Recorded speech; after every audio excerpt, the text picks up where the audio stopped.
Hello. Hello. Oh, we've got the dog here. Well, not anymore.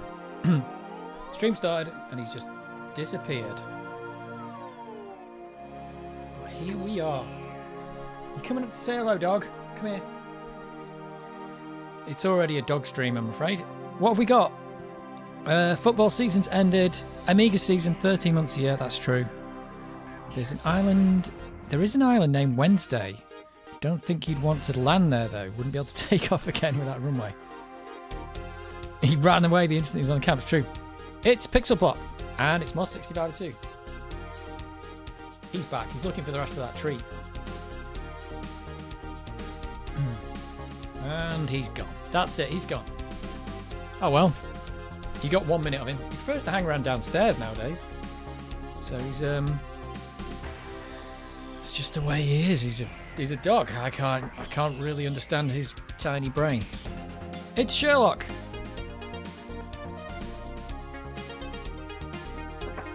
It's Sherlock. Yeah, we've got a bit of Addams Family going on today. I don't even know if you can see the where's the, hang on a minute. You can't even see the Wednesday doll. Where's Wednesday? She's hidden. She's over here. Her legs are down there. She's over here. But you can't see her at the moment. There's not enough room. I've only got so much desk space. Real estate. Oh my god. Hang on. I don't want to get this lemming trapped in the Amiga. Oh, he's falling over. It's not helping. None of that's helping at all. None of it is helping. The dog's over here. He's looking at me, but he's just not. What do you want, dog? It's a bit of a weird stream already. Weird, weird, weird. Got a good collection, yeah. The Wednesday Addams doll that you sent me is not. It was just coincidence that it happened with the Addams Family. I've got that game at about the same time. So now it's all coming together. All coming together. I'm just going to put some of the standard tunes on.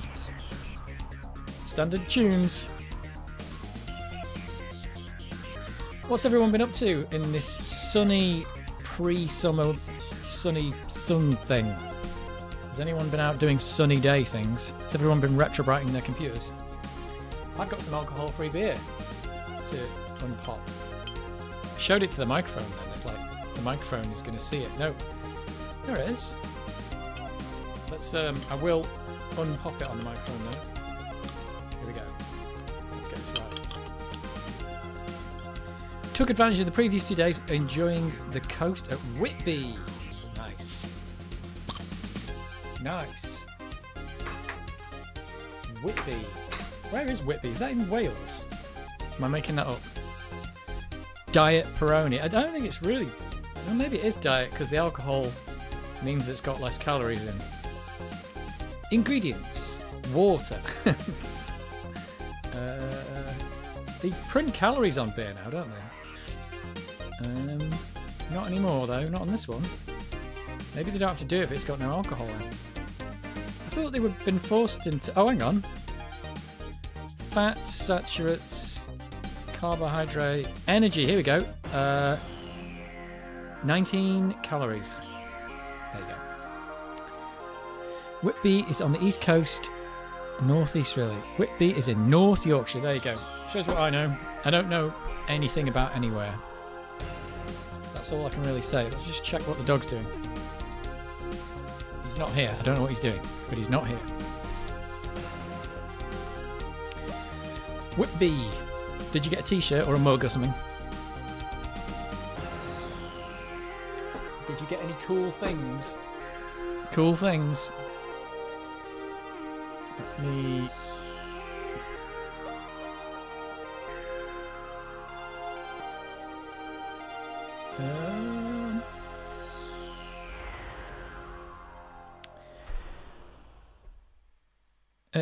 It's okay. I couldn't put a pin in Macclesfield on a map. No, it's just near Manchester.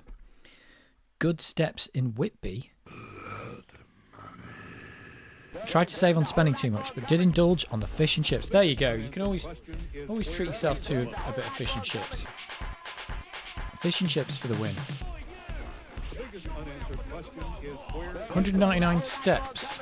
Climb them, it's the law. Oh, right. We've got 108 steps in Macclesfield. But it's not 199. It's nowhere near. There are only little steps though. Here's the dog again. What do you want, dog? Come here. Alright. Come on, dog. Come here. Just had some cottage cheese. Oh god, he's going to get tangled up in the microphone. He's just had some cottage cheese and a treat. I had to... Your breath stinks. Had to wipe the cottage cheese off his face. Kind of get a lot in his beard. That's the way it works with dogs. They just don't give a crap about anything. I wonder if he's excited about the live stream. He looks like, what is all this stuff? I don't know what his tiny mind will make of all this stuff. It's like microchips and silicon and stuff. Uh-oh, don't get tangled up in the wires. That's not a good dog. He's too small to get on the camera. Too small.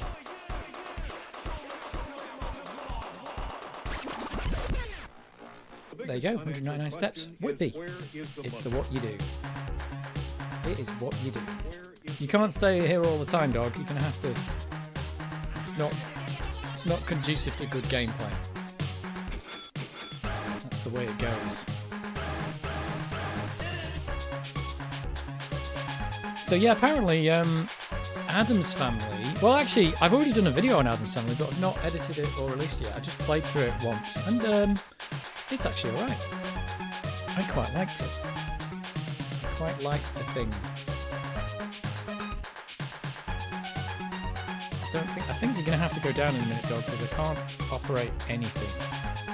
And you're too hot. Too hot. Hang on, let's get you down. There you go. He's leaving. Haven't played it for years. Liked it though. Need to revisit. Oh, we're going to revisit it today. We are going to revisit today. Yeah, it was alright. Like a little platformy game. It seems to have barely anything to do with the actual Addams Family, other than it's styled in a spooky setting and it's got the character in it. But the game itself seems to bear no resemblance. What's the dog whining at now? What do you want? Oh, he wants to go downstairs. I don't think he likes it up there. I think it's too bright or something. Too much computer stuff. I'll go get rid of the dog. And then I'll be back. Come on, dog.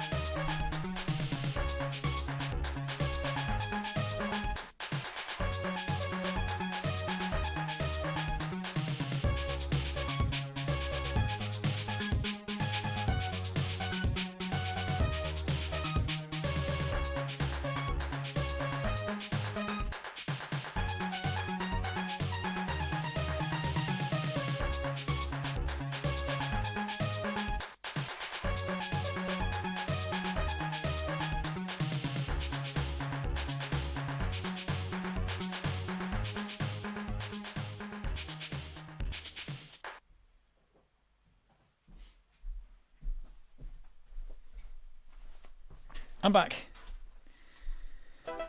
The usual tie-in platform game then. Just make the sprites vaguely resemble something from the show. Ship it. Yes. They do resemble. Well, yeah, it does resemble the Addams Family, but really, I don't understand what the hell. Well, I suppose what they did was they just made a game and somebody went, "Can we turn this into the Addams Family?" I went, "Sure." Just put Gomez as the main character. Done. Done. Character is really slidey in it though. Really skids about. It's crazy skidding. But it was good. And it totally works on the 1200, which I suspected it was, even though it says it doesn't, because it says it works on the A3000. Well, maybe it does say A1200. No, it says A1500. The box is dented. A500 plus, A1000, A1500, A2000, A3000. So the fact that it said A3000 made me think, wait a minute. It works on... An A3000 had an 030 in it, didn't it? Is that an 030 processor? So that's what made me think that if it's got a fast processor in, you can't do all those stupid tricks where they're just like busy looping the CPU to try and wait for the disk drive, because that obviously wouldn't work on a fast computer because it'd just finish too quick, which is what happens on the 1200 most of the time. So if they hadn't put any crappy code in like that, then maybe the game will just work, and it does just work.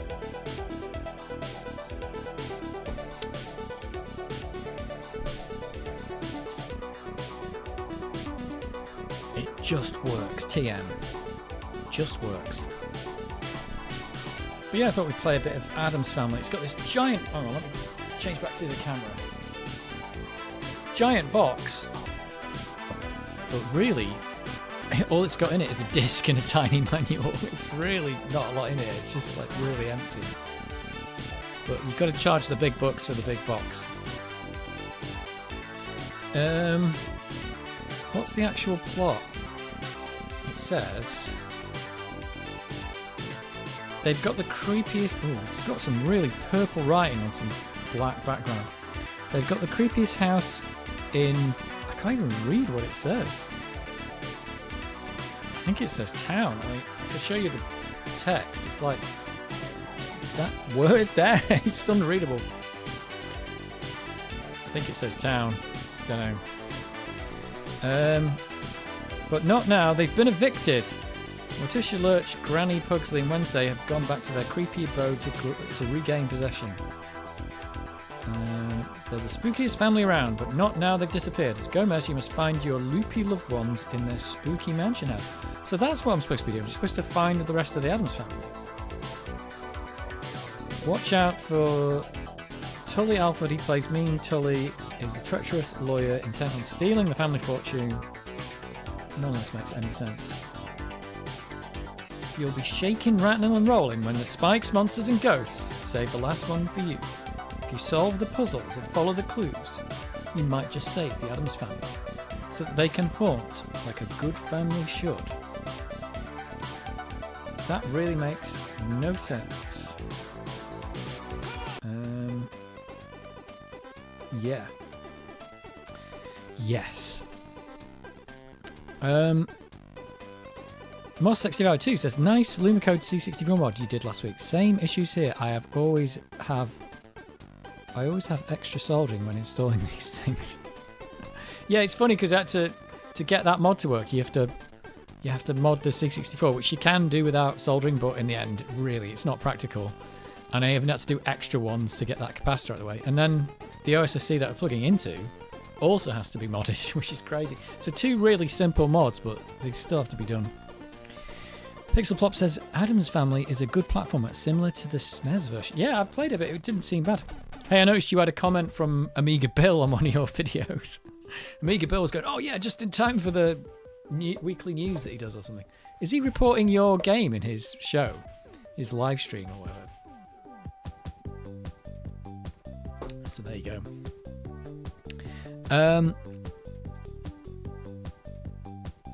Akami DG says, can never remember the processor the 3000 uses. I just know the case for it is gorgeous. Yeah, oh, hang on. I think it was in 68030. Yeah, that's what I thought. That's what Mr. Jozza says. I thought it was an 030, which made me think that maybe this would work. Because if they've tested it on an A3000, then they wouldn't have put in all that crappy loading code that screws most of the games. The busy loops that were all great until you got a CPU cache. Then it was like, uh-oh, the busy loop ended in a microsecond, and you're like, oh dear. Lazita, good evening. And Mr. Jozza, good evening. All. Me read good. Evening all. That's what you're saying.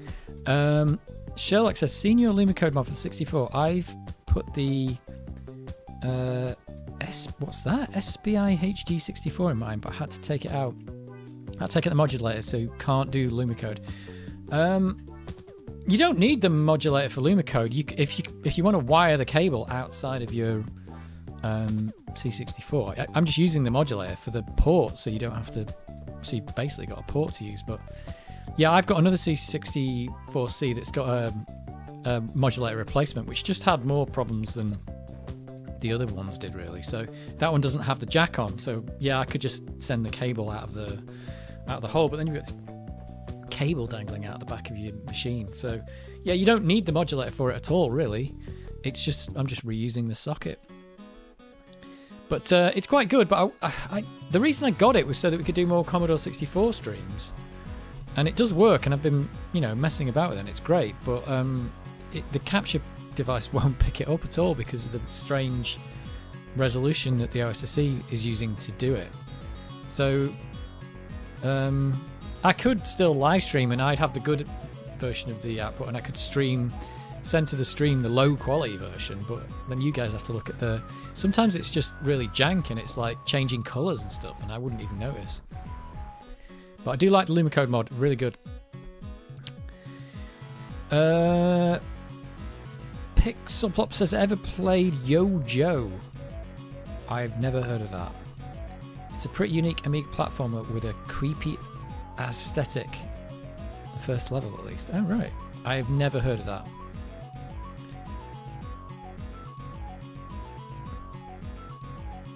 Great Hadouken is in the air on the way to Addams Island. Desolate scenery. There, nice. Is it because you're going to you say you're going to the Arctic? Or are you going from the Arctic?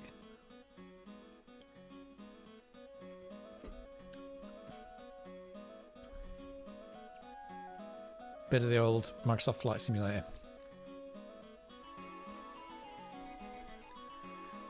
I was listening to the This Week in Retro podcast today, and they mentioned that space shuttle simulator or something on the Amiga.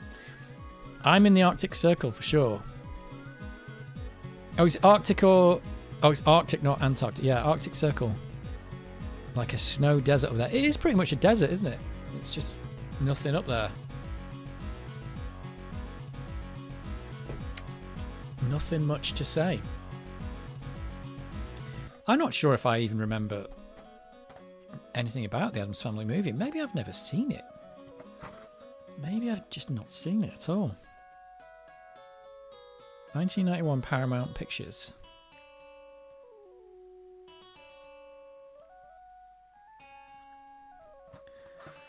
Well, but yeah, I've done a little video, a little let's play of it just before, just last week, but haven't put that out yet. I don't think my PlayStation video is doing very well. I don't think people like the PlayStation. What's wrong with them?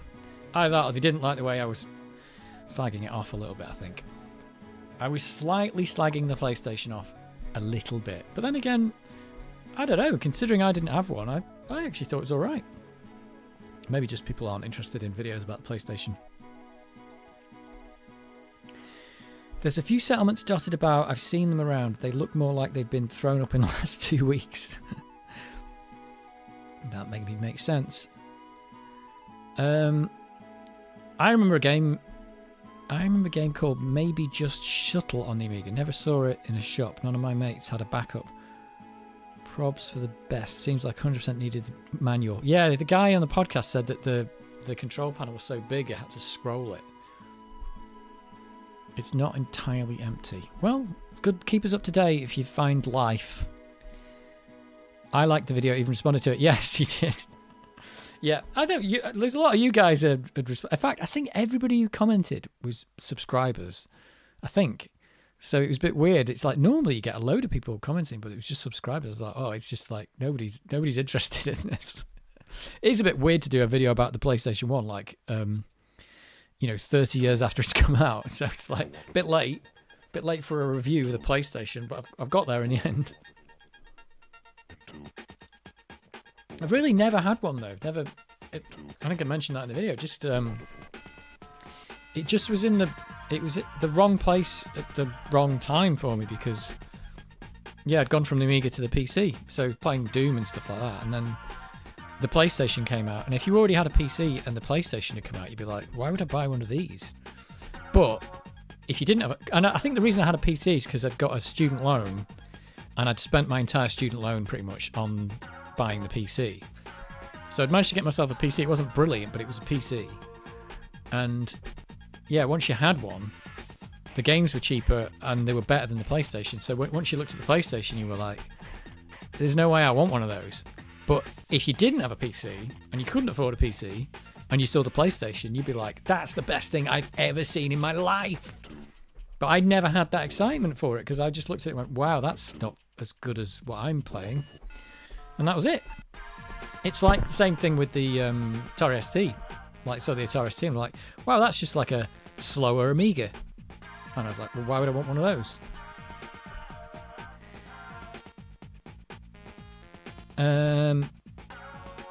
Shuttle was the space sim I've always on about for the Amiga. It never worked. Well, I heard it mentioned today. Yeah, heard it mentioned. Shuttle, the space flight simulator. Yeah, I heard it mentioned. Mr. Joseph says, recognise most of the commenters. Yep, we were all there. I had a PS1 when they came out, tried to chip it and busted it. Kind of put me off chipping and modding for a while. Yeah, I mean, still need to do a video opening that one up and find out what they've done to it. If it has got a chip in it, it had a Pirate Gaming, so I'm assuming it's got a chip in there, but there's no evidence of it on the outside. Got your PS video on my watch list. Got so much nostalgia for the PS1, but wonder how it holds up to someone coming fresh. I think actually, you'll probably find that if you'd have asked me about the PlayStation, you know, circa 1998, I would have told you it's the biggest piece of crap on the planet. But in 2025, it's now not, because now I'm looking at it going, this thing had its place and had its time, and it was, you know, a very important piece of our computing history, and I could see where it fitted in and the price point and all that kind of stuff. But if you'd asked me in 1998, I would have said, why would I want to play one of those? They're crap. And that would have been it. So it's a weird one. But yeah, I only played Carmageddon in the video, and I actually thought it was alright. And I played the PC one quite a lot, and that was, you know, it was nowhere near as good as that, but still I was having fun playing it on the PlayStation, so it was not a totally bad experience. And for 300 quid, and you got a CD player out of it, do you know what? I could see the attraction. But yeah, don't ask the 1998 me. I'd be like, that's terrible. Don't bother. It's slow, and it looks bad. That would have been my answers. Let's just put some... Oh, not that one. Not this. I think we always end up playing these. I need some new mods. Let's just put some... What's this one?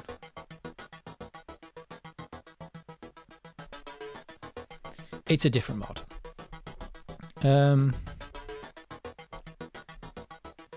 You should get the GOG version of Carmageddon. It has a 3D effects emulator on top of it.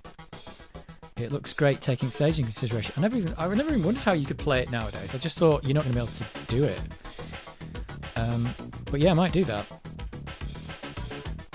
I know it came out for like Android or something not long ago, did it? Or was it iPad or something? I can't remember now. Weird. But yeah, 3D effects emulator. That's weird. I'm not sure if I would have been playing it in software mode at the time. Might not have had 3D effects at the time. Maybe I did. Probably did. Probably had 3D effects. But yeah, I found all those videos. They were from Carmageddon 2. They'd all dated 1998. So they're actually videos that I recorded from the in-game like thing could record QuickTime. So yeah, I've got about 20 little short videos of Carmageddon. But I have to put them through Handbrake to watch them, because whatever I've got at the moment just plays them at like 1 FPS, but you put them through Handbrake and it can understand them and convert them to like more playable format. Bought another one and a thing that plugged into the parallel port to allow you to play backed up games. Oh yeah, that's what Lockmon Goat was talking about, that Sony never actually made anything for that parallel port, but somebody did make a thing that allowed you to cheat or like play pirate games. So it was really backfired on them. Maybe that's why they took it off.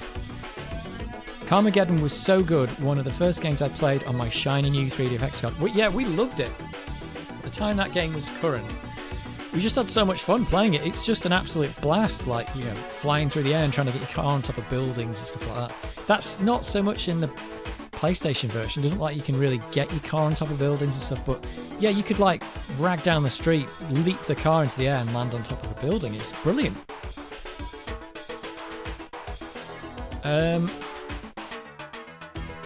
I never saw the PS1 menu.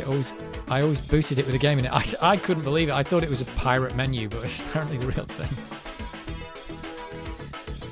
Cream of the Earth is from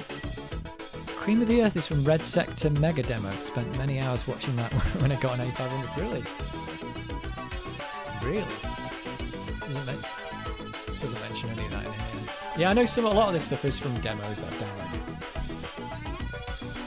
Did Carmageddon get a remake of sorts in the last few years, or did I just dream that? No, I think it did. I think it got a remake for like Android or something. I think they kickstarted it probably about 5 years ago or something. I don't know. Laz says, I have it Android too. Still a fun game, but you would need a Bluetooth controller and map it to get the best out of it. Ah, that's why I recognise it. Couldn't place it, yeah. I don't know a lot of these demo tunes. Well, I know the tunes from playing them on the live stream, but not from actual demos. I did early access on the Carmageddon reboot. It came out as 2 versions. 2 versions? Was it? I seem to remember it was like iPad and Android or something. Was it? Am I making that up? I think I'm making it up. Probably making it up. But yeah, it's a good game. I enjoyed Carmageddon. I enjoyed it. I think the PlayStation version is definitely not the version to play in 2025. It's not the best version, but it's still fun. Carmageddon Reincarnation and Carmageddon Max Damage. Well. Been enjoying some of the old Amiga demos, but need to set up A500 as the A12, the 1200 makes some demos run too fast. Well, the 1200 is just the most incompatible Amiga. Well, it's compatible, but it's not. In fact, it's funny because they spent so much effort to make the 1200 compatible, like hardware compatible, backwards compatible, but then I suppose all the stuff that people were doing when they were coding these games was just like, it would only take one line of code they didn't like to make it break, and that's definitely what it does. That doesn't work.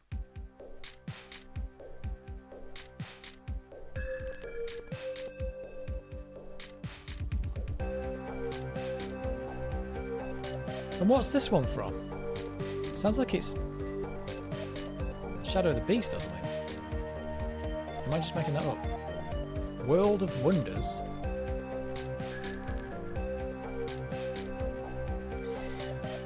I probably spent more time on the Amiga watching demos, making demos with the RSI demo maker and trying to put together tracker tunes than playing games. That must make me a nerd. I think, yeah, for the Amiga, for me, I spent... That's the thing, I didn't play...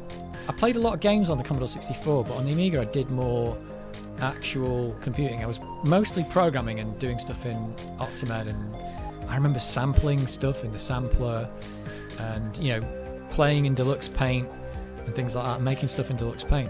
So I spent a lot more time using it as a computer than playing a lot of games. The only game I actually remember playing back in the day is Original Cannon Fodder. And I think... And I never completed it, I just got to a certain point and kind of stopped. I probably played Monkey Island on there as well. But I mostly remember playing Monkey Island 3 on the PC, I think. That's probably because it's a more recent memory, but if I played that now, I wouldn't have a clue what was going on. I would have completely forgotten it. I was slightly disappointed that it does not go above 30 FPS and feels sluggish, but I guess it wouldn't be Carmageddon if it ran at a decent speed and handled well. Yeah, I seem to remember it was very difficult to get it to get a good frame rate out of it back in the day.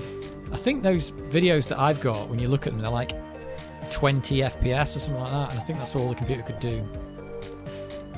Once you get the police car in Carmageddon, you're virtually immortal. Not the fastest car, but boy can it destroy. Yeah, not as much fun though, was it? Not as much fun. I remember messing about with Deluxe Paint, Octamed, Amos, and getting very confused with DevPack and Blitz Basic. Yeah, I never did Amos or Blitz Basic, but yeah, I spent a long time in DevPack trying to make a game in Deluxe Paint, and spent a lot of time messing in Octamed. And Bars and Pipes as well. I've done a video on that. I did play Lemmings all the way through though, yes. Nice. Well, I've done it, but only on a live stream. I've probably done more Amiga gaming on live stream than I did back in the day. Completed Lemmings. Wow, good job. A lot of the later levels were too much for me. Yep. They're all doable though, that's what's good about it. Amos was fun, and Amos Pro 2. I did learn some assembler with DevPack. There you go. Anyone not a nerd here? If you're not a nerd, you better get out now. This is not the place for you. If you're not a nerd, just leave now. You've stumbled into the wrong thing. I'm sitting here in front of a 30-year-old computer. It's more than 30 years old now, isn't it? Like 35 or something? Amiga nerds represent. There's lots of kinds of nerds, isn't there? It's funny, I think being a nerd when I was a kid was just a bad thing, but nowadays it's like, hey, you a nerd? That's cool. But you've got to be... There's nerds for all kinds of stuff. Watching a lot of the Neil deGrasse Tyson Star Talk podcasts, and it's just science nerds all the way. Everybody who comes on is like, I'm a science nerd, I'm a particle physics nerd, I'm a like... you know, astrophysics nerd, and I'm a chemist nerd, and it's just everyone's massively nerdy. But it's so good. I need to watch that to offset the derp that comes with watching all the... I got into watching all the flat earth stuff, and like watching all these absolute derp holes who can't understand that the world's round. You know, and then I have to offset that by going, God, these people are so stupid. I need to actually remember that there are intelligent people out there. So you go watch the other podcasts, you're like, wow, these people are trying to find out what the fabric of the universe is made out of. And you've got a lot of other derpholes who can't even understand what shape the planet is they're standing on. It's crazy. Even the nerds make fun of me for being a geek. Well, if the nerds are making fun of you, then you know it's a bad time. You're a plane nerd anyway. There's a lot of space nerds out there. They're into their spaceships and things like that. My friend got a Technosound turbo sampler. I couldn't afford one, so I took his apart and reproduced the circuit from some Veroboard. Nice. Now that's nerdy. That is super nerdy. I wish I'd have been that much of a nerd when I had an Amiga. It was about 10 times bigger than the real hardware, but it worked. There you go. Super nerd. Built your own sampler board. That's what quitters say. I do nerdy stuff. Learned to program assembly on the C64 by one of the founders of IO Interactive. That's super nerdy. That is super nerdy. I do like a good sim. Yep, nerd. You got a plain nerd. Yeah. Mega nerds. I remember... I don't think I've still got the Octamed tune to do, but I remember doing an Octamed tune where I had... This is nerdy. I got a VHS player, and I had my VHS copy of Star Wars, which I think I've actually still got, even though I don't have a VHS player anymore. I took my VHS copy of Empire Strikes Back, and I was sampling dialogue from Empire Strikes Back into the Amiga, and I was using it to make like a tune with like Star Wars samples over the top. I remember it with the you cannot escape your destiny, you must face Darth Vader again. And every time I hear that line, it just reminds me of hearing it like 1,000 times when I was sampling it and put it in Octamed. So that's nerdy. It combines sci-fi with the Amiga.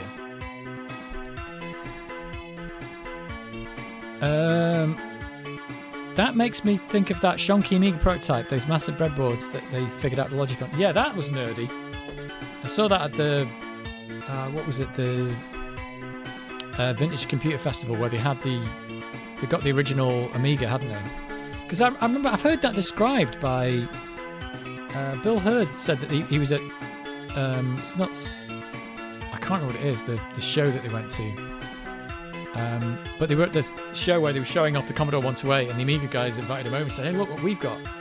And he showed them the board, and it was just he said it was just a big stack of boards and stuff with wires, and I was like, I just didn't get how many there were or how much there was until I saw it. I was like, oh my god, they built that thing by hand, like wire wrapped it. What? You don't have a VHS player? What kind of a nerd are you? Oh, I do actually lie.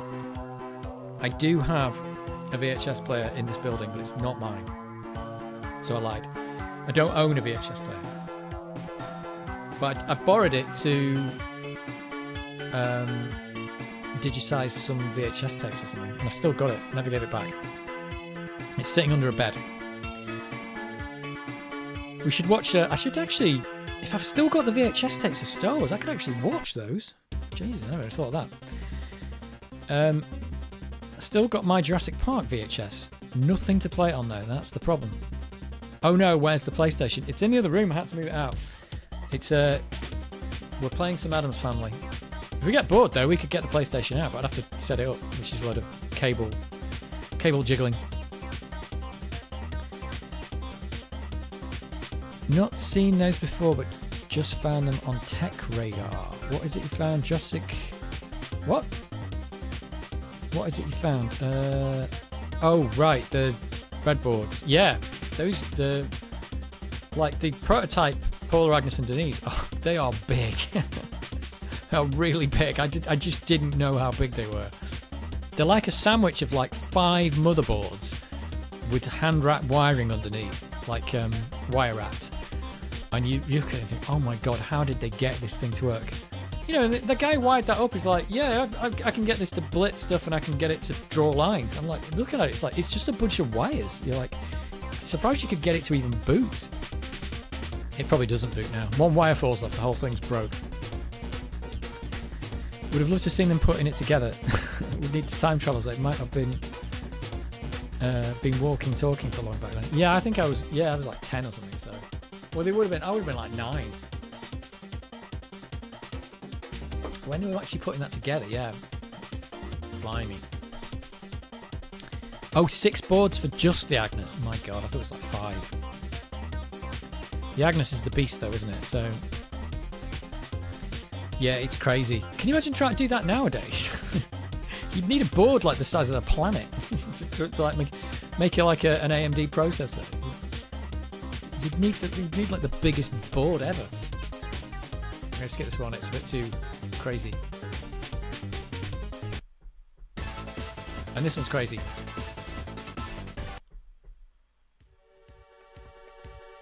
Typical funk music mod released by me.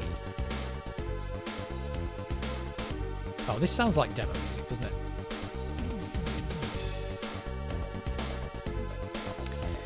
Prototype, a nice little ARM chip. Just need to buy several houses to fit the boarding. Oh, I can see Addams Island. It just looks like everything else. Yeah, I think nowadays, what they do is they just like spec out what you want the processor to do, and you have to get the computer to design it because it's so complicated now. You can't lay it out by hand at all. So you have to get the computer to design it and simulate loads of different versions of it, and then you build one and see if it works. And that's it. I think that's how it goes now. I think the days of like putting traces of wires on a piece of paper and cutting them out are long gone. Absolutely long gone. So yeah, you just have to like do loads of it's like a random chance thing of like finding out the one that works the best. Would be interesting to see a PS5 re-engineered on a breadboard. I mean,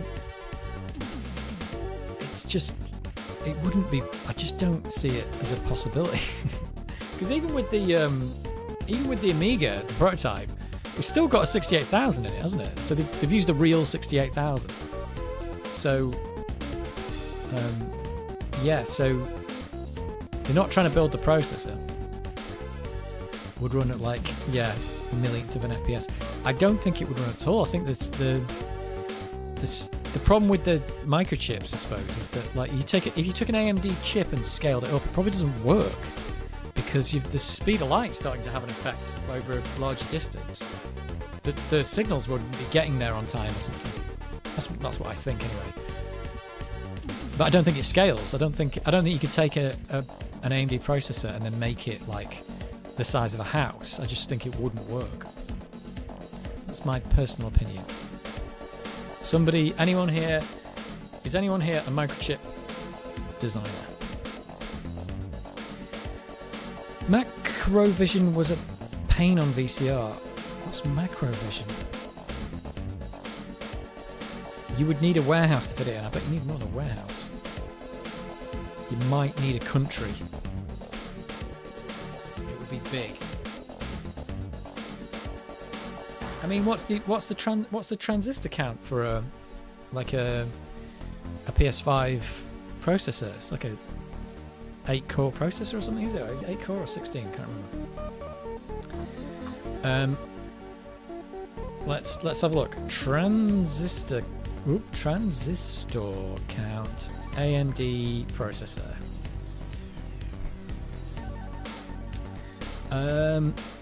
The Ryzen 9000 series feature a die with 8.315 billion transistors. Oh, and the Durango Ryzen 7000 only has 6.5 billion transistors. Oh, wait a minute. Ryzen 9 5950X has 10.39 billion transistors. Oh my god. And the Threadripper has 39 billion transistors on it. Is that for real? Is it just because that's loads of processors stuck together, isn't it? There you go. So if you want to make a Threadripper, you need to wire up 39 billion transistors. So what's the size? I've got a transistor here. There we go, we've got 5 transistors.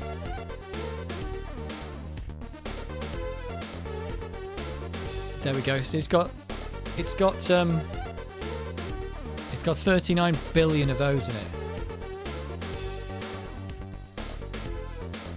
That's a few more transistors than the Texan Turbo re-engineered.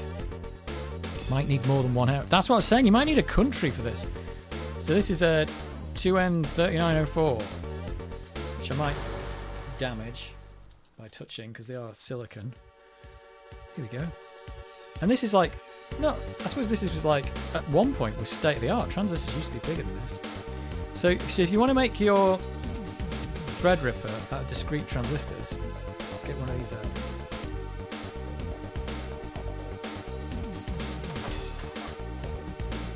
Oh,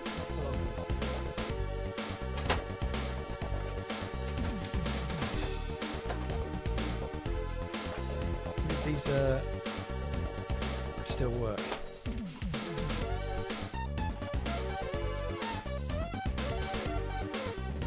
Oh, battery's gone in this. Should be able to read it off. Where do you read this thing off? It is.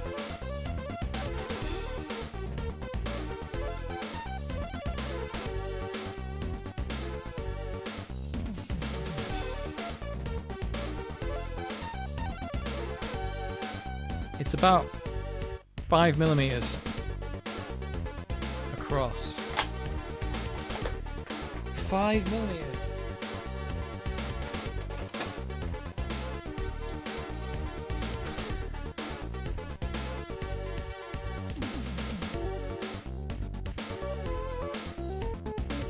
(2N3904) general purpose NPN amp, isn't it? I don't know what it is. It's a 2N3. Yeah, it just say that on the bag. I can't remember what I bought this for. Bought them for something. Hand soldering something for the grandkids and their grandkids to continue. Might finish the 30 billion by 2023. Right, let's get the calculator out. So we've got 39. Oh, well, no number lock. 39 billion. That's 2, 3. 39 billion multiplied by 5 millimeters. Divide that by 1,000 to get meters. So if you put them end to end, oh my god, that's 195,000 kilometers. Whoa. So if you put them all on the line, that's 195,000 kilometers. So about 200,000 kilometers. 200,000 kilometers. That's like, that'd keep going around the Earth, wouldn't it? What's the Earth in kilometers? Is it 40,000? Go around the Earth like 4 times around the equator. You're going to need more than a warehouse for this. That's if you just put them end to end, though. Obviously, if you did them as a square, that's just really going to be... It's just not going to work. Just forget about it. It's not going to work.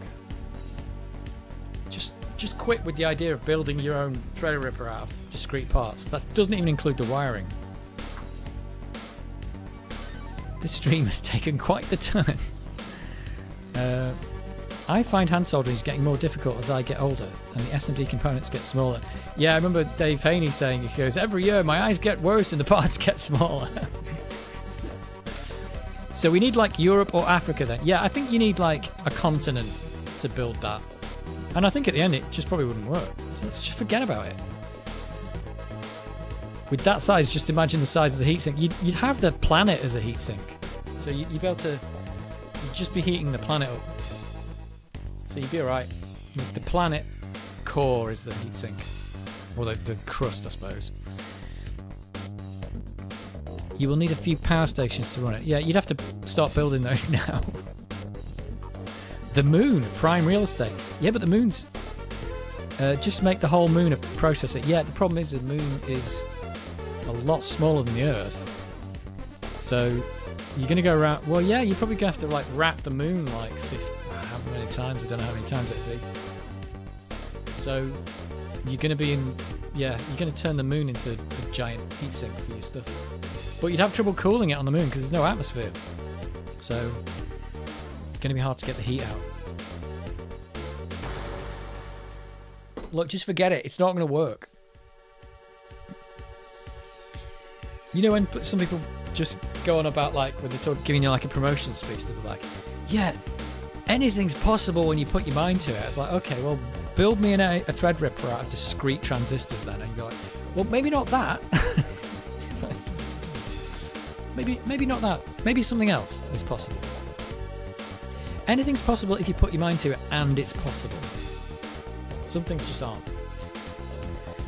Joking aside though, it really puts in perspective how all this electronic stuff has progressed over the last 40 years. Yeah, so if we compare that to transistor count in 6502, which probably was laid out by hand, that's got 4,528 transistors in it. Wow, that's just seems so small, doesn't it? It's like... It's just crazy. So, if we do 4,528 transistors times the 5 millimeters divided by 1,000. Whoops, I did divided by 100. Whoops, it's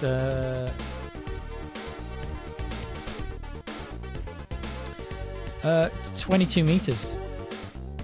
That'd be it. It'd be a line of transistors 22 meters long. If you want to build a 6502. So you've gone from like something that actually think, do you know what, if I just divided that up 22 times, I'd have like a, you know, like a square meter of transistors or something. So you could make a square meter size 6502, but then if you wanted to build a Threadripper, you'd need to like use the moon. It's just like, what? Doesn't make any sense, does it?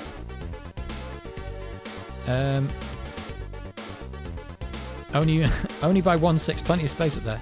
The moon gets further away all the time too. You'd end up with your CPU buggering off. It's possible. You'd have to like, I don't know how long it'd take you to get your message there and back. I'll tell you what though, if you do think about it on that scale, you've got that, when you shrink everything down, you've got that similar problem. Like if you think about sending a message to the moon and back, there's a little bit of a delay, isn't there? But you've got that same problem when you're dealing with things that are so fast, like having to send a message out to the memory, which is 6 centimeters away, you're having to wait for it. So it's like you've got the speed of light starting to kick in.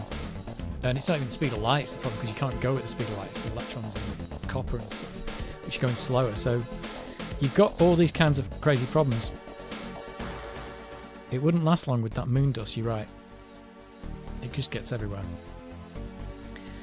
I recommend buying loads of breadboard if you want to build your own CPU. Yeah. Yes.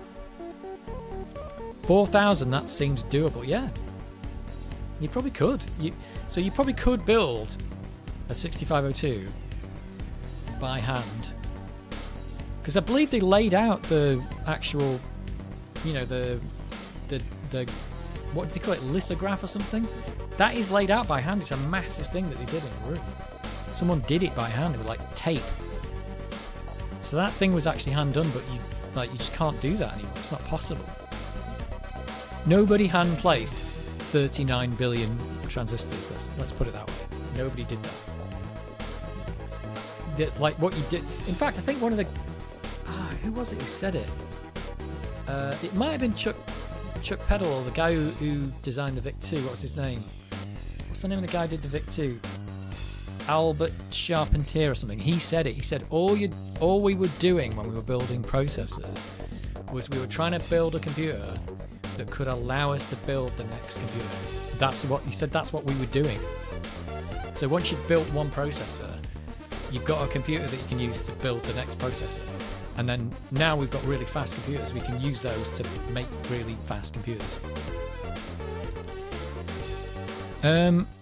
Isn't that a thing with FPGA consoles needing the memory to be very close by? It's the thing with all. It's the thing with all computers. Have a look at if you've got a PC or whatever, have a look at your motherboard, open it up, check out the motherboard, and have a look where they put the memory on the motherboard, and you'll find they put it as close to the processor as they can. Like on the Amiga, you'll find that, you know, the memory can be miles away from the CPU. They didn't care. But now they're so fast, you're having to put the memory right next to the CPU because you're going to be, like, you put it twice as far away. You're going to have to wait longer to get that information back from it.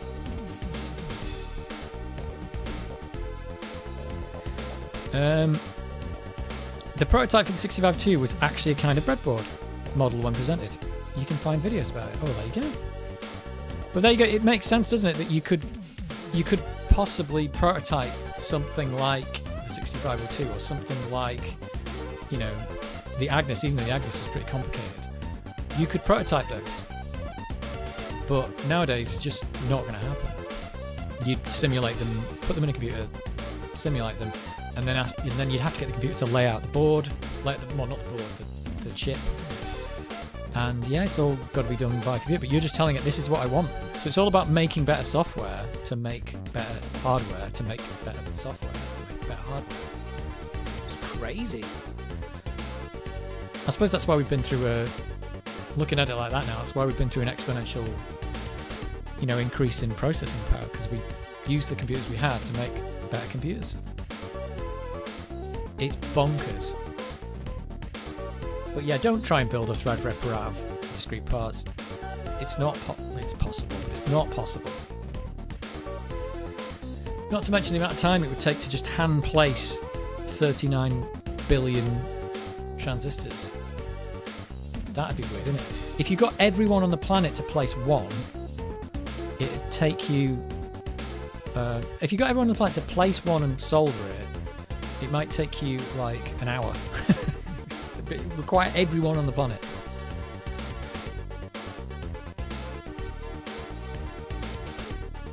Crazy.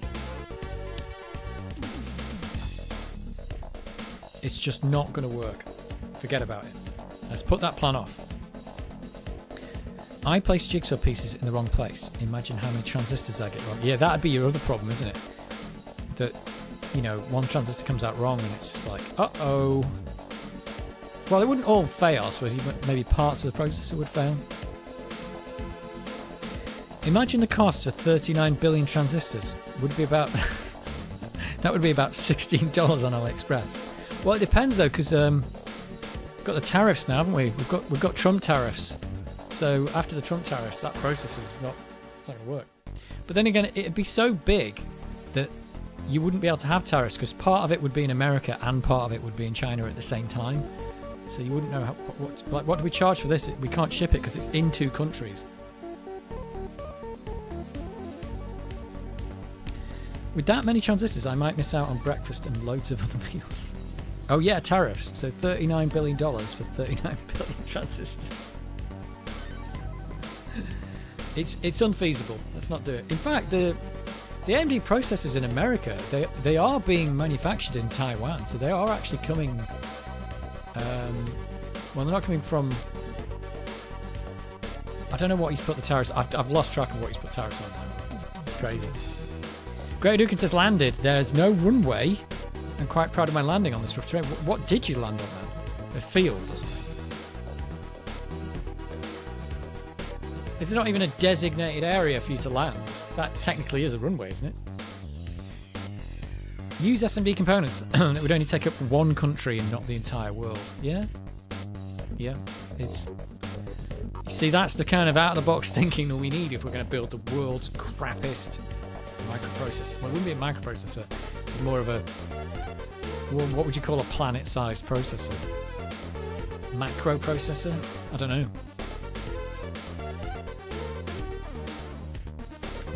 Macroprocessor. It's probably a mega processor. Like wasting the world's resources to try and build just the utter piece of garbage that doesn't work.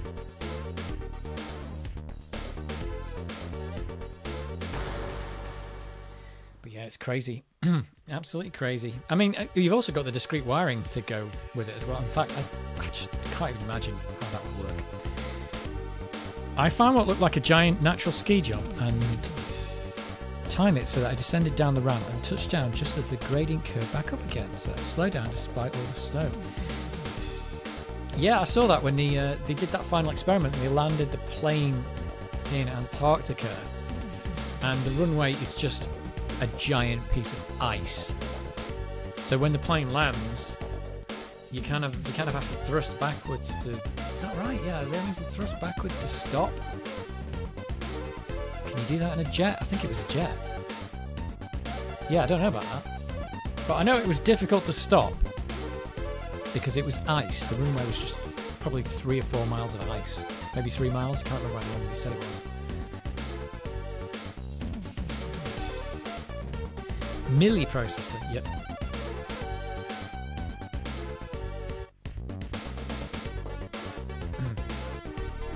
Is this looping? Oh no, it's just been playing for 19 minutes.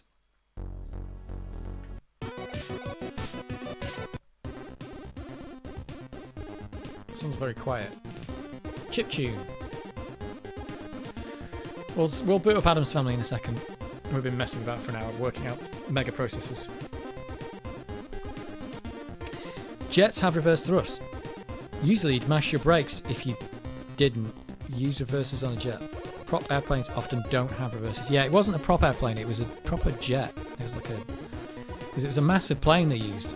Well, it's just a normal, I don't know what it is. Just like a jet airliner, but there's only like 10 of them on it. It's weird. So they said there was like just a big plane with only 10 people going on that particular day. But yeah, I know they said that. They said, oh yeah, when you get to when you actually land, it's a big problem. And then once you've landed, they want to get the airplane back in the air as quick as possible because you do not want the airplane hanging around because it could be like -20 or something there. I don't think it was at the time. It was like -3 or 4, but you don't want a plane hanging around when it's -20. You want to stick it on the ground, turn it around and get out there quick as you can. In hindsight, shouldn't microprocessors be called nanoprocessors? Yeah.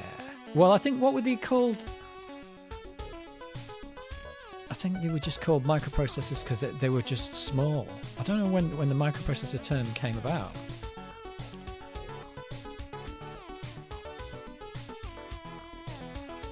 Because they had mainframes, then they had mini computers, and then they had microcomputers, didn't they? But I don't think the microprocessor word is related to the microcomputer. And the mini computers were not that small.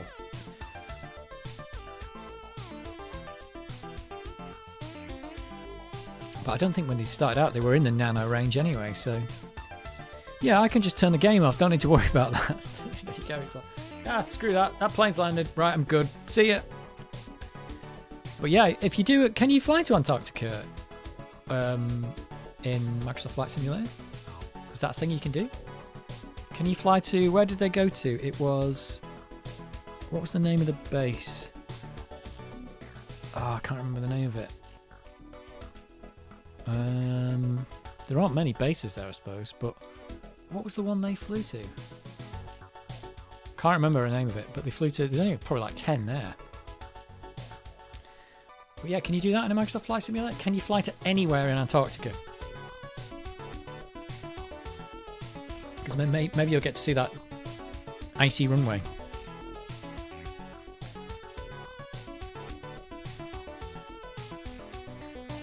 Oh, it was called Union Glacier. That was it. Union Glacier Camp. That's the one I went to. I thought they were called integrated circuits in the early days. I suppose they were. And what were they called when they became...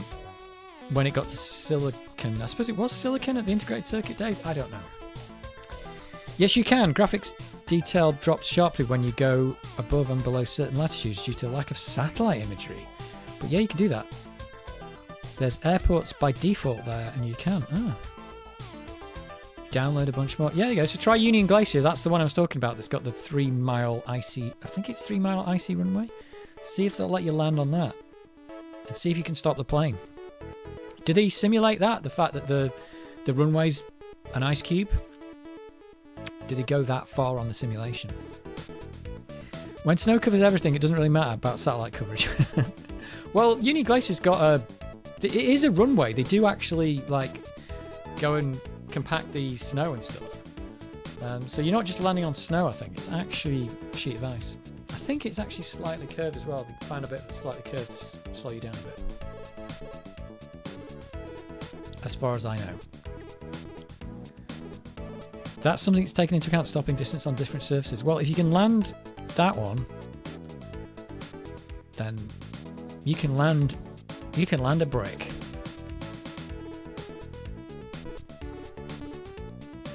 Don't worry though, we're still flying half a ship. Watched that at the cinema, by the way. Revenge of the Sith, went to see it at 4DX at the cinema. Don't worry, we're still flying half a ship.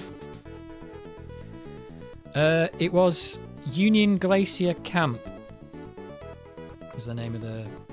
I don't know if that's the airfield, but the airfield's part of the camp, I think, because everyone's got a camp. But yeah, it was Union Glacier Camp. Because I think everything's there just named after the base or whatever, because, I don't know.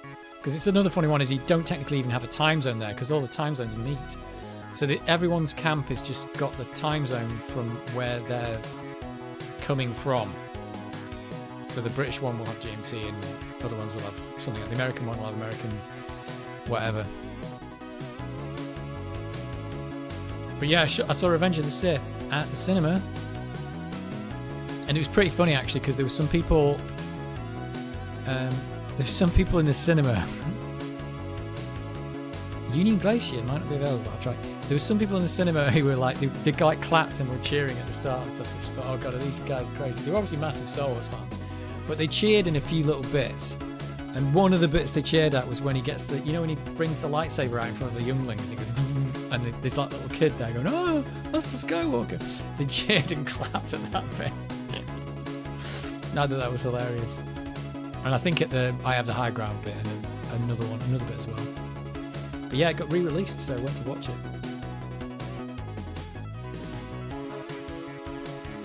Right, let me just go check on the dog and then we'll boot up Addams Family and give that a go. And we'll see if Union Glacier's a thing.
Yo!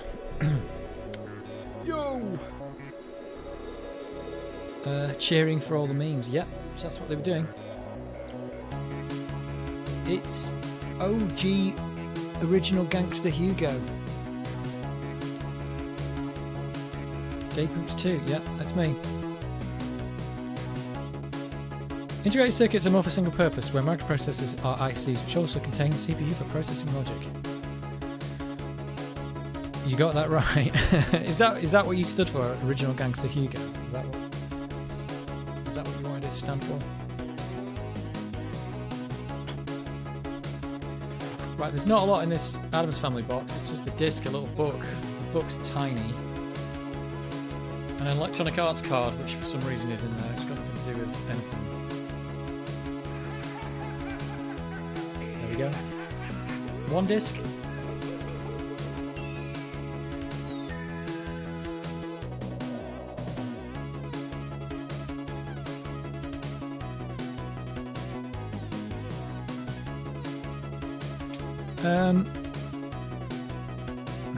It's actually original gamer Hugo. I'll take original gangster.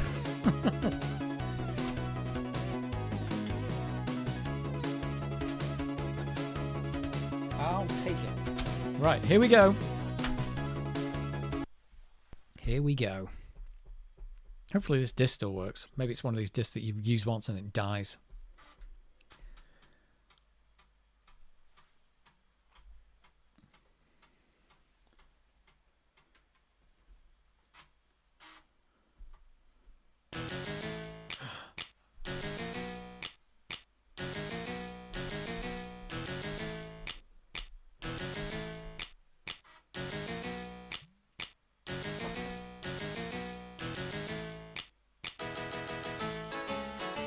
This is so crazy.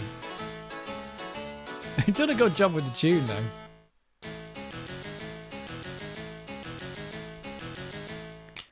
My 1200 has been sitting here on my desk unused for about 3 years. Oh, this one's been streamed every week nearly for 3 years.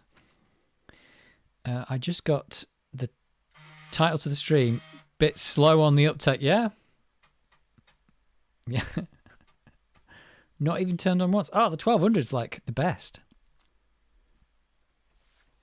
1200 is the best. I mean, I never had a 1200 back in the day, but I've used this one a lot now. Yeah, for anyone who didn't get the title to the stream, it's the theme tune to the Addams Family. I'm sure most people will have got that, I think. Otherwise, why the hell were you here if you didn't know what it was all about? What the hell? What the hell? I've been trying to upgrade it.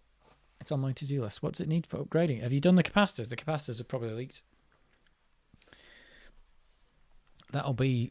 You don't need... other than that, my only upgrade is, well, sticking a hard disk in it and putting a memory expansion in, which you don't have to technically open the case to do that. My A1200 recap is still on the to-do list. Yeah, I think they do need recapping, though. It's not something to do just for fun. This one had leaked when I got it, so it was only going to get worse. We're here for the hand-designing 39 billion transistor processors stayed for the Addams Family. Oh, dear. Actually, before we start the Addams Family, how many processors in the 68,000, which is in this? Well, what do you think the count is? Transistor count 68,000, 68020. It's 68020 EC or whatever, isn't it? We don't know. Oh, there's a transistor count Wikipedia page. Seriously? It's got the 68,020. Transistor count 190,000. There you go. 190,000 for this processor. Still not 39 billion, is it? It's like, geez.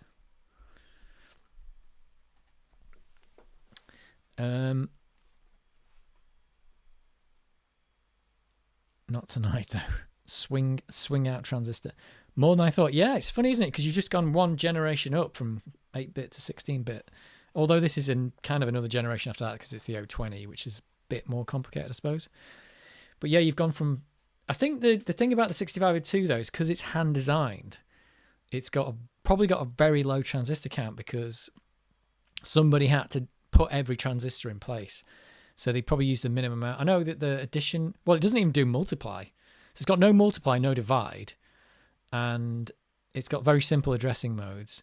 And I know for a fact that if you... Well, I don't know for a fact, but if you look at the subtraction code, they've just used the addition stuff, which I don't think if you put in a processor and got the computer to design it, it would do that. But yeah, clearly there's only one circuit to do addition and subtraction, and there is no multiplication and division. Is the 6820 a 68030, or is it 32-bit, jumping from 4, 8, 16 quickly?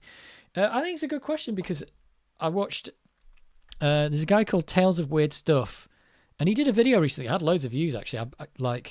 I've been following him for ages, but he had one video, and it was all about, it says this 32-bit, 64-bit conundrum, and he goes through loads of processes and explains which parts are which number of bits and why you would consider each one a certain number of bits.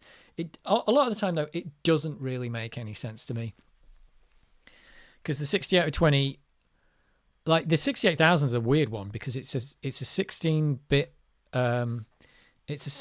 data bus, but it has 32-bit registers. So, and the pointers are 24-bit, right? So why is that a 16-bit computer? I don't know, because it's got 16-bit data bus. But that's not always the reason to call it 16-bit. Now the 6820's got a 32-bit address bus. So, and 32-bit registers, but not a 32-bit address bus. It's still 24-bit. Is that right? I think. And this one's 24-bit, and then there's one that's got a higher one. I don't know, but just doesn't make, a lot of the time it just doesn't make any sense. There is one, I think it's the Pentium that makes the most sense because it's like everything in it's 32-bit. So it's like, that's definitely 32-bit. I'm doing 4,528 transistors. You are. AMD Instinct has 146 billion. It's just, what? 1632, right? Yeah, that's the deal, isn't it? It's like, so trying to define what, I think that whole thing of calling a processor by its bits or calling a machine by its bits was weird. So for instance, the 6502, you'd say that's 8-bit, but because it's got an 8-bit data bus, it's got 8-bit registers, but it's got a 16-bit address bus. So is it a 16-bit computer? I don't know. It's got 16-bit pointers. Although he said he had that 8-bit in the thing, but I think the 16-bit. I don't know. Could be a 16-bit computer, the 6502, but it just doesn't make any sense. I don't know when we started calling them 8-bits. I don't know, like, when did we start calling the Commodore 64 an 8-bit? I don't think it was marketed like that, was it? If you look at all the Commodore adverts, I think that came later. So I don't know. Right, we're off. A little bit like the Atari Jaguar, they called it 64-bit, wasn't it? He goes through the Atari Jaguar at the end, actually, and just points out all the weirdness with it. Here it is. He's got a lot of head move. Oh, he's tapping his foot. Right, this game is so slidey. Ooh. There's a I pushed it up to jump and it's not up. The Jaguar's a really strange system. You have to do the math with Atari. Yeah, they didn't do the math.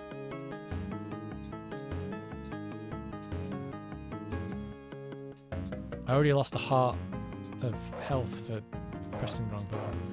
That hat, the fez, makes you fly. Atari ST 1632, yeah, that's right. So even they didn't know. MVG covers a 68,000 recently. He did. Yeah, I watched that. Tempest on the Jaguar was awesome. Yeah, I watched the 68,000 thing. I think it was a bit Amiga biased in it. It seems a bit weird, but he just kept talking about the Amiga. It's like, I think the 68,000 was probably used in a lot of things before the Amiga. It's funny, the 68,000 is like I knew that as well. It's like a chip from the 70s, but it only started getting used in these computers when it got cheap. So in the 70s, you know, it was already available before the Commodore 64 came out, but it was like $500 for the chip. So if you'd have put it in a computer, nobody would have bought it. I think that hole there is just death. No, it's not. It's not death.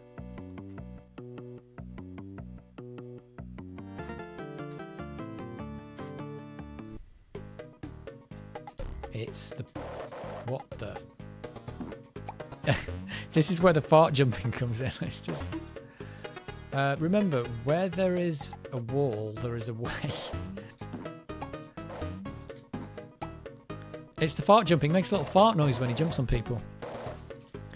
The 68,000 was used in so many computers and consoles. Love the Amiga, but it's not the whole world for 68K. No, it's not. It's the first computer I had with a 68K in it, and he did mention about it being easy to program for and like a very good chip to program for, and I think that's what I realised at the time. I was programming assembly for it. I was like, this chip makes so much sense. You've just got loads of registers, and the addressing makes sense. And if you look at x86, sorry, x86 was just a nightmare. It was like, what is this?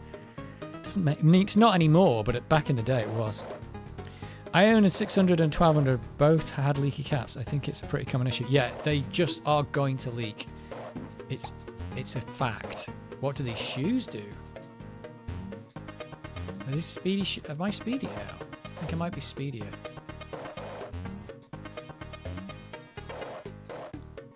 It's quite odd. If it looks like I'm terrible at this game, it's because of this really slidey character. I think I don't know what they were thinking. Whoa.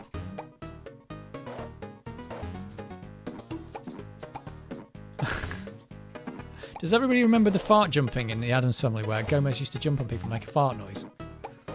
Does everybody remember that? Yeah, from the film. Neo Geo 68,000, Mega Drive 68,000. Whoops, I'm dead.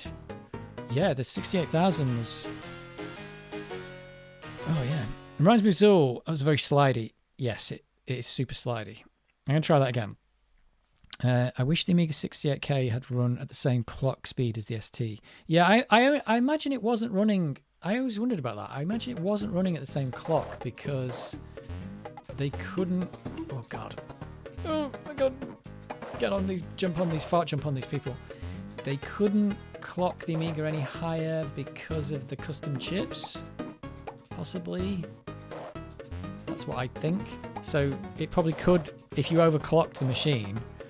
The processor would work, but all the custom chips would fail. That's what I think, but I don't know. Not sure. Oh, good lord.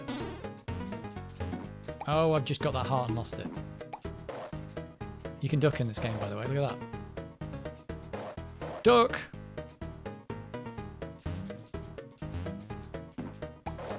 It's just a fart jumping. It's just so funny. Why is that?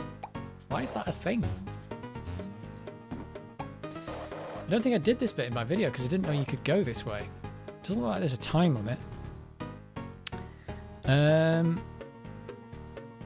Pepperidge Farm members, what? Maybe to do with the video refresh rate. Yeah, it could be because they... to be honest, you can sync the Amiga to an external clock. But I don't know if that's related. I guess it means Elite or other 3D games would run a tiny bit faster on the ST. Yeah, they probably did. If you had any like 3D processing game where it just needed lots of raw CPU, would have probably run better on the ST. Ah, I didn't know I was going to die there. Probably would have run better on the ST. So there you go. So one up for the ST there.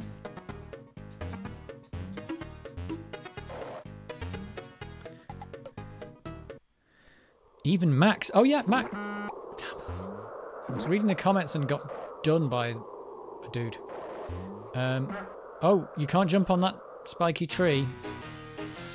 Yeah, the Max had a 68,000 as well. It was the processor of choice back in the day.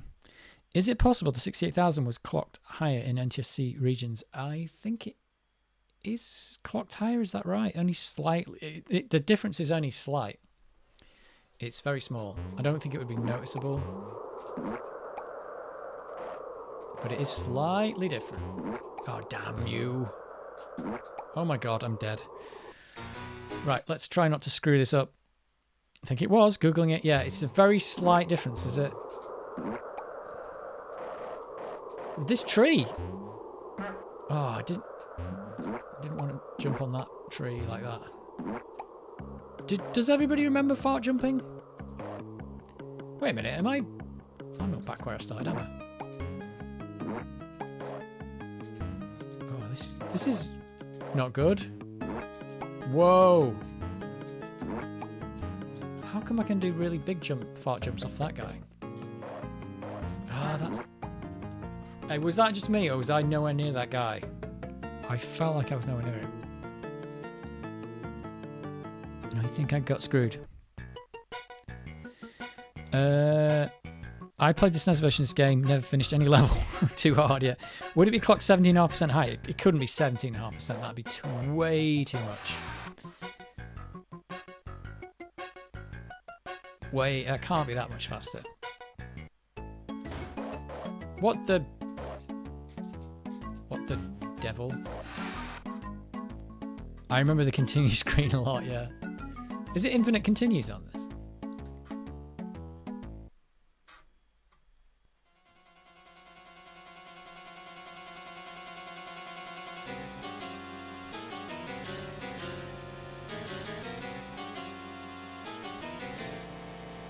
Yeah, 7.16 and 7.09, very slightly different. But that's probably because they needed a different chip to get the NTSC timing. So this, again, yeah. What was the ST run out? Was that 8 or something? Yeah, I don't think you'd notice. I don't know what you're supposed to do here. There's nothing to do. 8. Right, let's...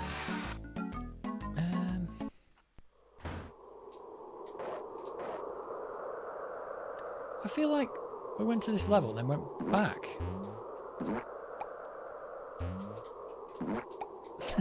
I'm just still laughing at the fart jumping. It's like, what is this all about? Who...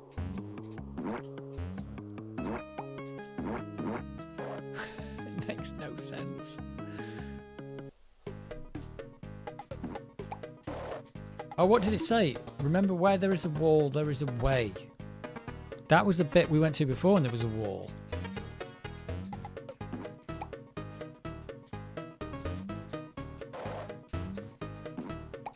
That's where I just was.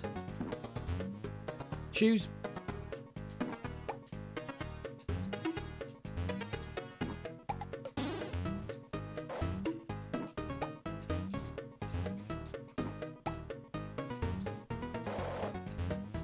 Uh-oh. It's weird.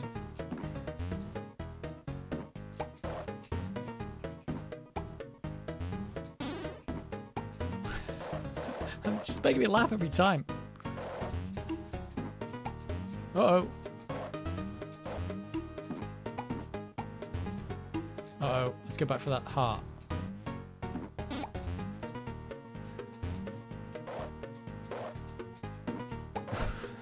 It's just making me laugh. It's so stupid. In an Addams Family game.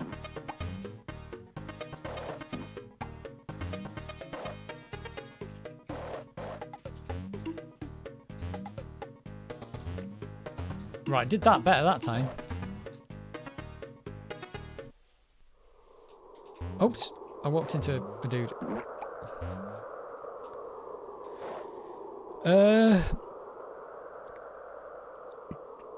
Runny rabbits, yeah. I think the Mega CD ran its own 68K at a massive 12 megahertz. Yeah, that might have been pushing it to the limit. Neo Geo was about 12. Yep. This game looks nice, but the black background is boring. An AJ remaster would be great with more detailed backgrounds. Yes. It is, but it's Addams Family. It's supposed to be black. Everything's black. Evil rabbits and fart jumps. Just what I think of when I think of the Addams Family. That's what I was saying. Getting ghouls and ghost vibes. Yeah, except I'm fart jumping on people's heads. Except for that. And there's a weird spiky tree. Uh-oh. Oh, this guy. This spike tree. The spike tree is doing me in. Oh, that's the way to do that. Right, if I go in here... Is this just... It's just where I was, is that right? I feel like I did a level and just came back to where I was. I think that's weird. Oh, there's money up there. How do we get that? None of this makes any sense to me. Oh, you have to entice this tree over here. Oh, that didn't work. I want to fart jump on these guys. Right, let's try this one. As long as it's not rainbow coloured fruit, yeah. Yeah. That was the Zool AGA version, wasn't it? Look at the backgrounds. It's amazing.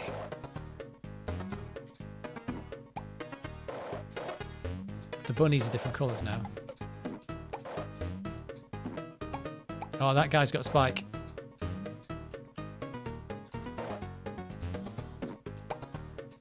Why does he do a high jump sometimes when you jump on him? And then sometimes he doesn't. Uh-oh.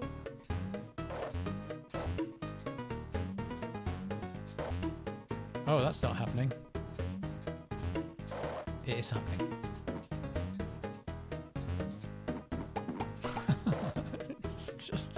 It's so stupid.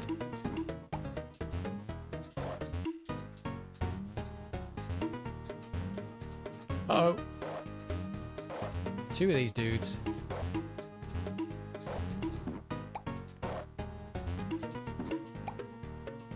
you have to hold the button when you're jumping on them to jump higher?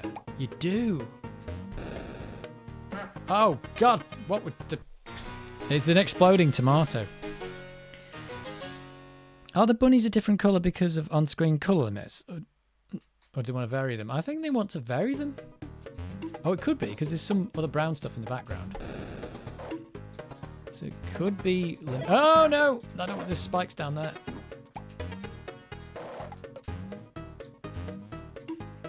Yes, if you're holding jump while you jump on them, you jump higher. So that might be a thing I need to know to get things that I need to get. Yeah. So you do really big jumps, really big fart jumps. Oh God, I just want to stand on there, please.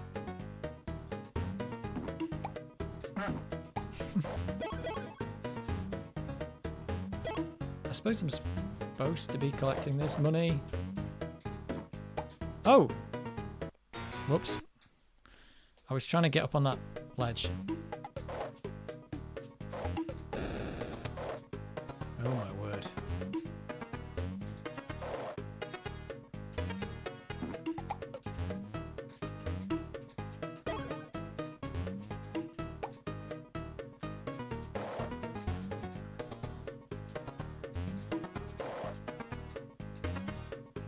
Oh. So slidey you can't control the character.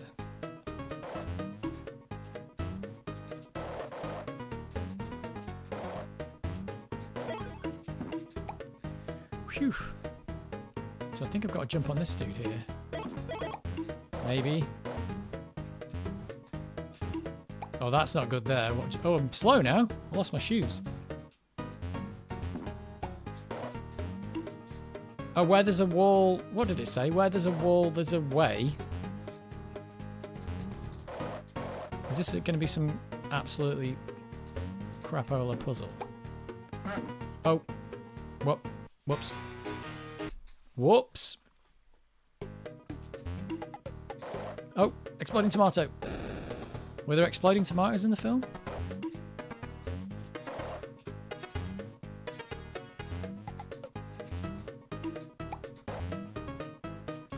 I don't remember the exploding tomatoes.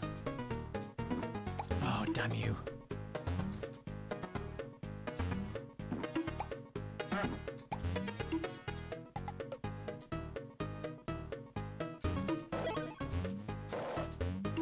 Oh, can just about make that. Oh, what the? Damn.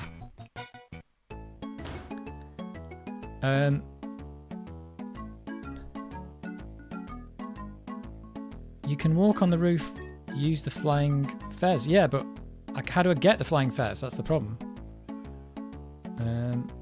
Spiders with only 6 legs.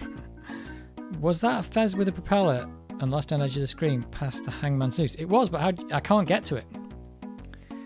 Off to bed. Have fun fart jumping. I will. Thank you. I think 6-legged spiders are the most realistic thing in this game. I mean, you don't fart when you jump. Maybe I should see a doctor. Which room was that in? Is it this one? Let's try that again. Fart jumping. It's a thing. It's a real thing. Oh, was this not the room I went through? What the hell is this? I'm fart jumping on teacups?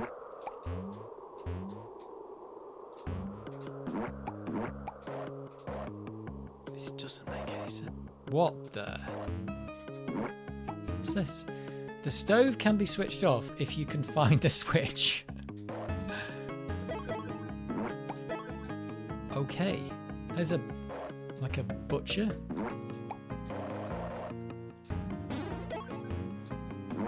There's blue teapots. I think you're right. I think the colours are for the fact that they've just got to get the palette to match. That's why it needs an AGA conversion, so we can have more colourful enemies. Here's the stove. Oh, I'm up here now. Oh, I didn't mean to do that. Anyone played X Zodiac? It's like Star Fox when it has these bonus levels like Space Harrier. I highly recommend it. This was totally something else with just a few sprites swapped for Gomez. What is with the teapot themed enemies? That's what I'm thinking. Why is he killing monsters? Thought he liked them. It doesn't make any sense. Why am I trying to turn off the stove? Why is there a butcher? Why is this teapot blue? Why is he angry at me? Why am I fart jumping on them? I mean, does any of this make any sense? And the game itself's not bad. It's just complete nonsense in terms of like the Addams family. That's all I can really say. Oh, there's a 1-up down there. Right, it's busy up here. Busy, busy.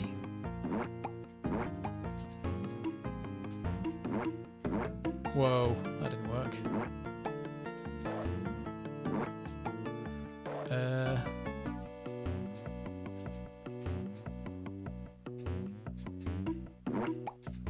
Is that another? Oh, off. On, off. Okay. I've turned the stove off, I think. Oh, what was that? Is this a... What is that? None of this makes any sense. What is that? And why am I fart jumping on it? The frame rate's bad in this room, is it? We've got red teapots now.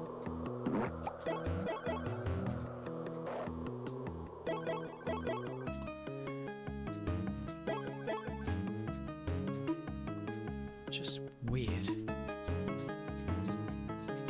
Right, I've turned off the stove.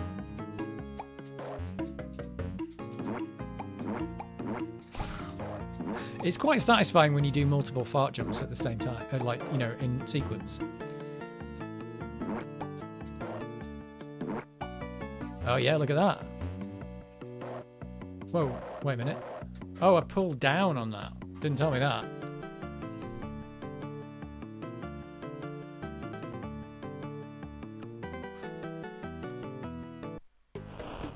Whoa. It's flames. What's this going to tell me? Granny is here guarded by baddies that are too hot to touch. There's a wall here. I think that's a wall you can get rid of. Uh-oh. Whoa. Whoops. Let's not go down there.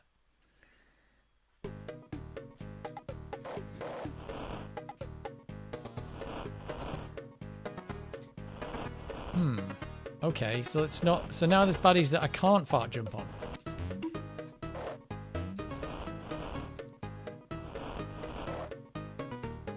Oh, you can get squished in this game as well. I did it when I tried it. Oh my word.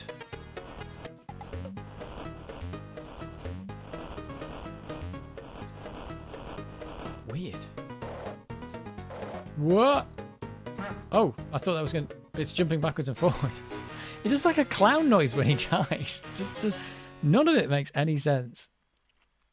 Going into the stove is a health and safety nightmare. Yes. Why is Granny in the stove? I don't know. Uh-oh. Right, so this is the unkillable baddies section. Ah!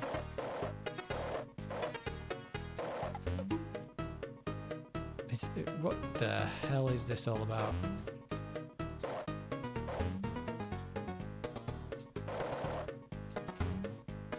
Uh-oh. I spotted that one.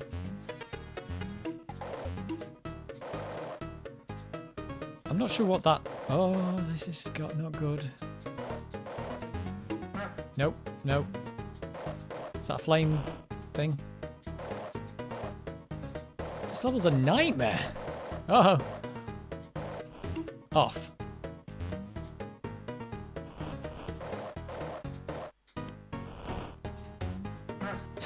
I don't know how I was supposed to do that. What a nightmare. Oh, he's so slidey. I don't even know what I'm turning off. Is this... Am I turning off everything in the stove? Oh, I can stand it. No, that didn't work.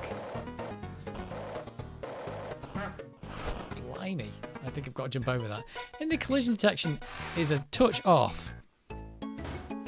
Let's try a different level now. We've not mastered that one. Oh, is this the one with the piano in it? No. Uncle Fester came this way earlier with Abigail. Okay. It may be possible this didn't start as an Addams Family game. That's what I'm thinking. I'm thinking Super This is not Addams Family. Wouldn't surprise me if Ocean always had several platformers ready to go with last minute swaps for whichever franchise they claim next. Yeah, actually, this might be Lethal Weapon. I bet if I play Lethal Weapon, this could be... I don't know if it's done by the same people. I wonder if it is. Oh, whoa, whoa, whoa! What the crap is going on here? The rug is attacking me. Oh, there's a thing on a unicycle. So, you know, just making you aware of that in case you didn't notice it.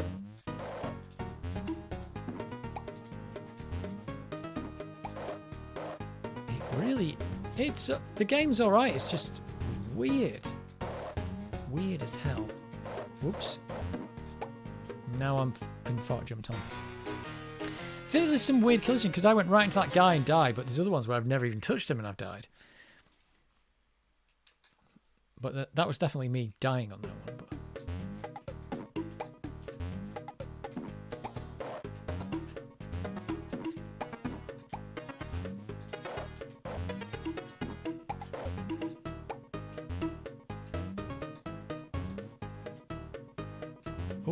Oh, what is this? Uh-oh. I didn't know what was happening there. Oh, don't get squished.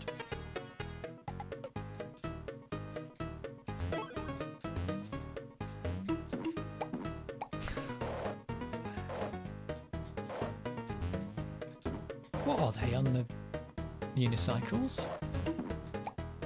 Uh-oh. I've gone the wrong way. I think I need to jump on this dude. I'm hitting my head on the ceiling. I've got to wait for one. I've got to wait for one of these dudes. This guy. There we go. Forcing me to use the fart jump to get across the gap.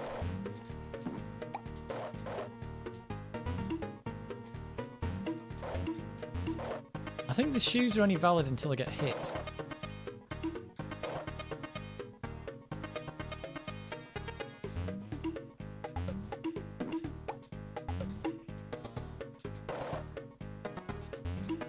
Oh, can I go through here?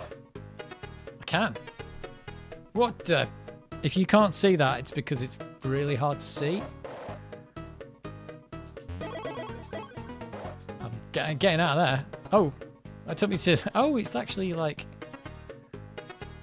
It's like some kind of netherworld version of this. It is. Can't even tell what these enemies are. Well, those are... What are these dudes? I don't know what they are, but they're on... They look like they're on a unicycle. I think. Oh, that's...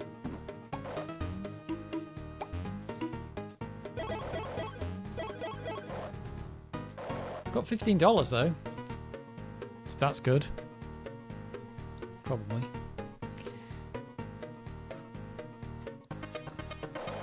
What the... What am I doing here? Oh, went the wrong way.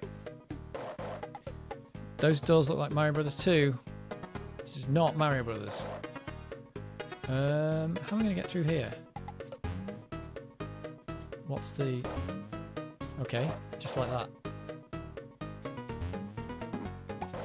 Oh, he chucks his sword. Oh, that's nasty. Oops, I ran right into him. Oh, what? Did I get hit twice there? Yeah. Oh. I tried to do a little jump and it didn't work. Boomerang swords. Yeah, they were a bit... Frame rate was a bit jank.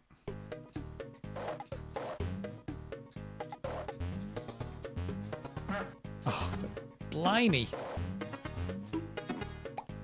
Oh, they nearly did. Ah! Boomerang me.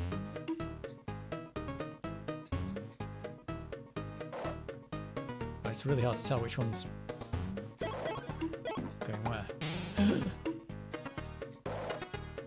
Oh, this is not good. What's happening here?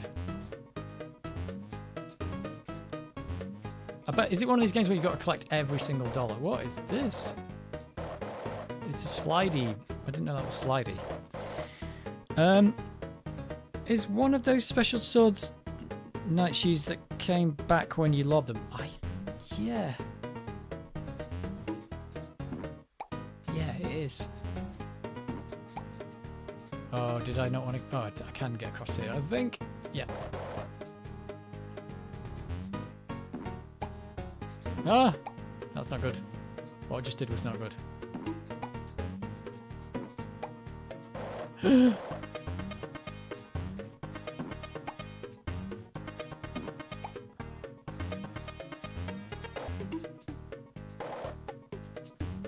Whoa, cleverly avoided that.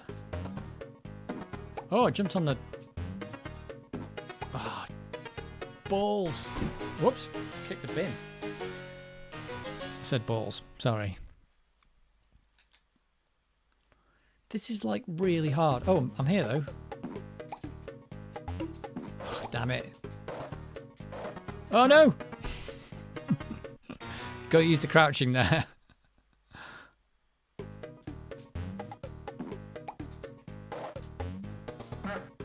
Oh, that was completely useless. Oh, how the hell? It's like really hard to do the small jump and not the big one. That wasn't a door, that was a Dairy Milk chocolate bar. Correct. Oops, went the wrong way. Not sure what this room's all about.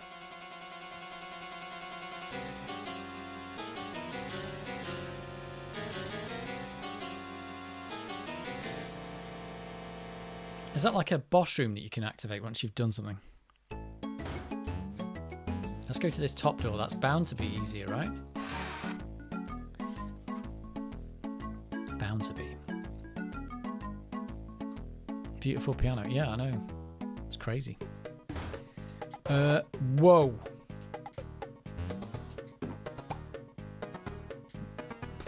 Maybe, what? Whoa! It's a tomato spike ball. What the? I feel like I've entered a nightmare. Oh. It's a tomato nightmare. Whoops, I got greedy, went for the money. I don't even know why I need the money.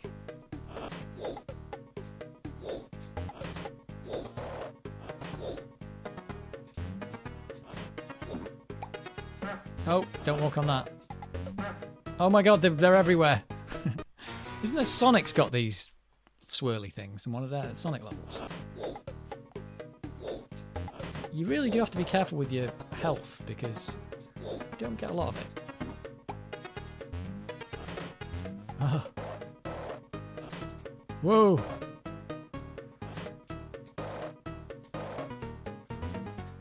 Oh my word. Walk straight into that one. Oh, nope. What? Oh, damn it, I just stood up slightly too quickly. Let's try that again.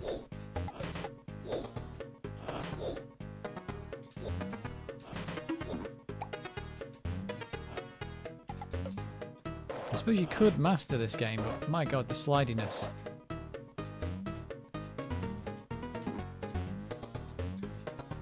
Oh, what?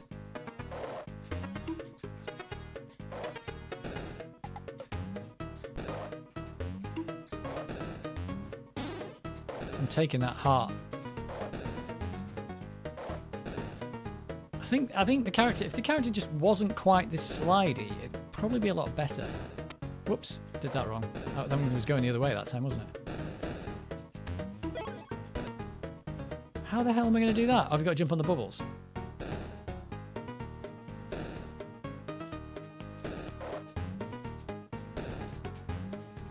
Oh, hang on. I can't even control it in the air. Come on. Right, there we go. Whoa, didn't jump on that one. Bubble jumping, it's the way forward. Hey, it did a kind of a level. Kind of a sub-level though, isn't it? Can I duck that? Oh, that's kind of a level as well. Whatever Gomez stepped in, he might want to wipe it off to stop sliding so much. Yeah, it's this sound effect as well. It even got like the smoke.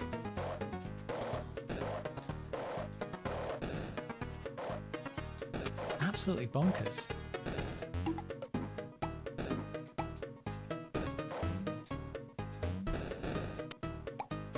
Oh, some sweet fart jumping I did there. Let's get this money with this guy.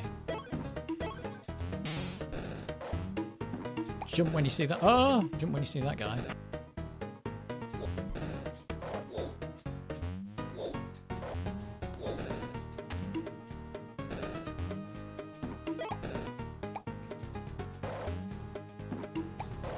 This is absolutely insane. Oh, I knew there was going to be one of those there. Just looked too easy. Whoa!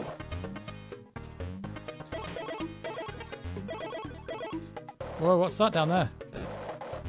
It's a bomb. They see there were tomatoes in one level and now they're red bombs? See, why can I go through this door? What would that get me? Tomato bomb.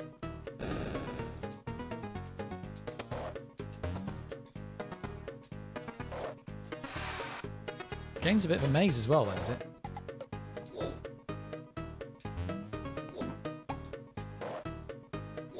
Uh-oh, tomato bomb there. You saw it.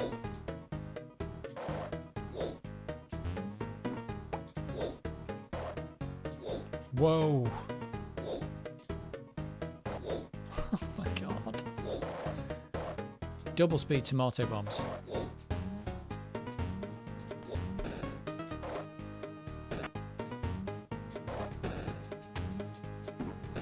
Oh, sweet. Did you see that? Oh my god. Where there's a copy of CU Amiga, where's a copy of CU Amiga when you need one? Bet an issue has some maps in it for this. You're going to need them, I think. Maybe this is what going to keep you playing for multiple weekends. Uh-oh.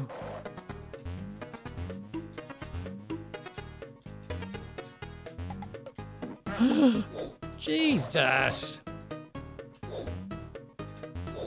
Uh-oh. Got to time that one.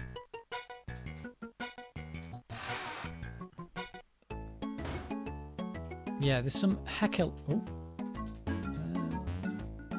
Which one haven't I tried? So, who said they hadn't completed a level? I've not completed a level.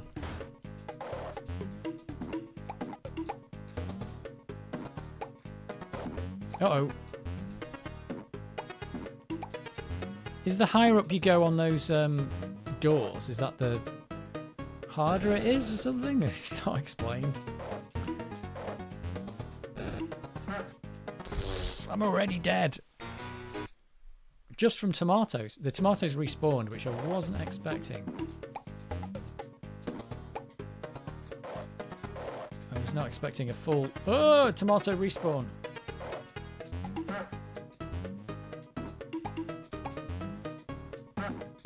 My god. But it's not... Despite it looking hard, I think you made good progress. Yeah, I think that's because that's just like mostly a jumping level. These ones with these baddies moving everywhere can be a bit tricky.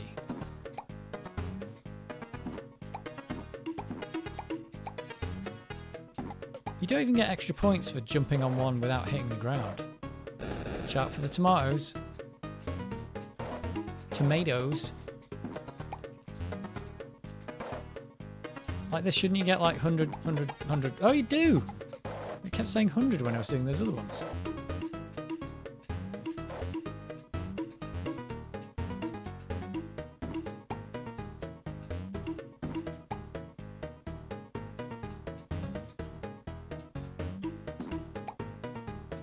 Exploding tomato.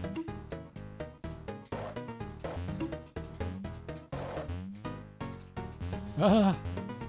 Now I've got the fast shoes, which have just made it harder. And the fast shoes have already gone. Those fast shoes are a waste of time. You get hit and then they go away.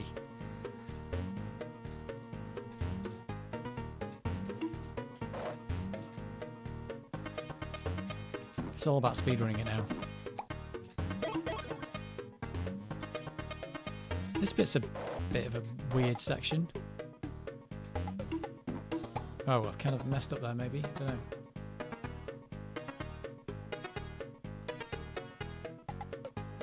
That dude's not coming back.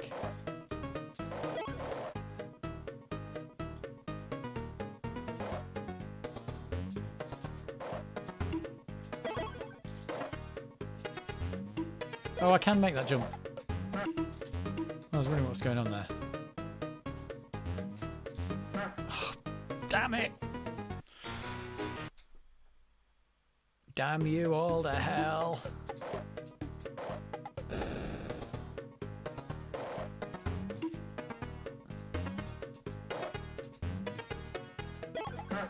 I'm pretty sure I pressed jump there and he just didn't do it. So we may have some incongruities.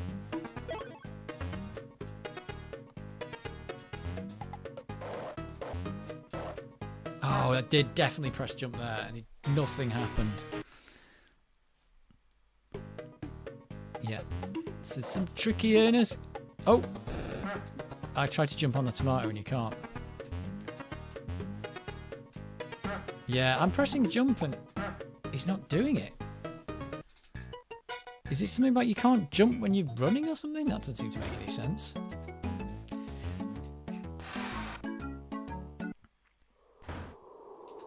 Oh.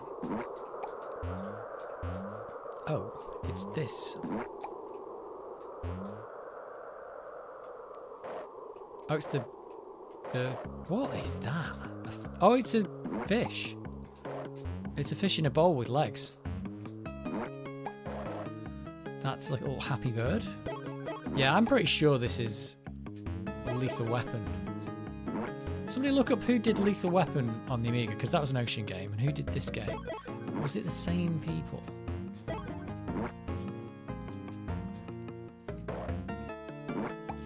Oh, what's this say? This leads to the deep freeze where a cold but not heartless man lurks.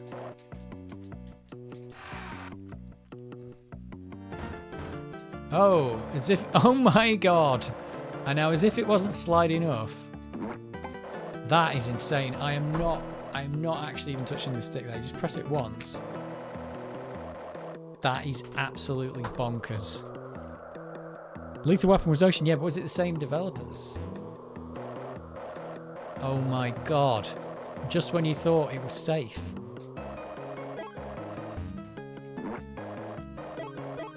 I'm barely touching the controls here. Who thought this was a good idea? Oh my god, they go up steps.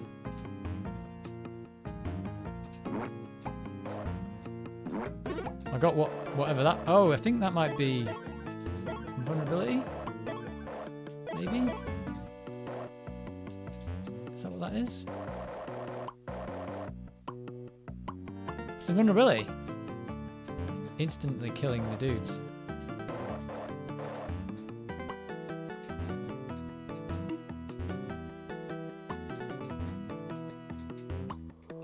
Does this run out? Oh god, I can't get on this platform.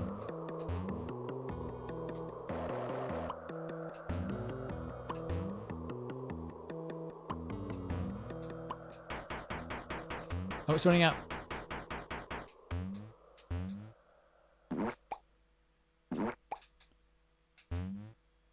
Uh-oh. No, I tried to get the heart and it just jumped into spikes. I didn't know it was spikes, because why would I know that?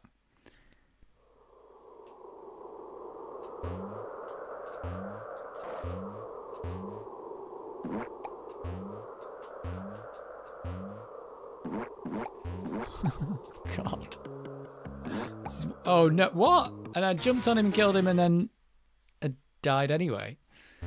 Uh-oh.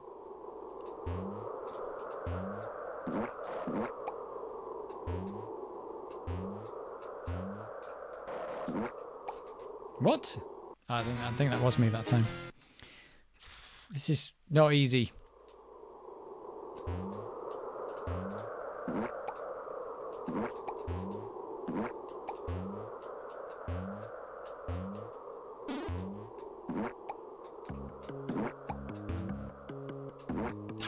Damn, one wrong jump and you're done for. I think you've got to keep kind of moving because of the slidiness of the terrain.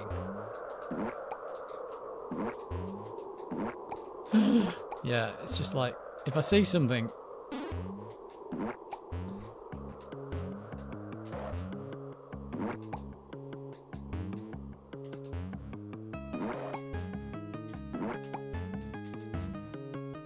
Let's not... Oh, that was the end of the level. It was like, don't get the heart, it's a waste of time.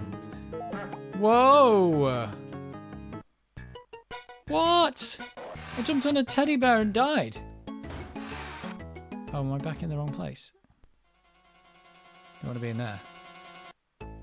That's the chocolate bar room. Which one was it? This one? I don't remember which doors I'm going through. It was this and then down here.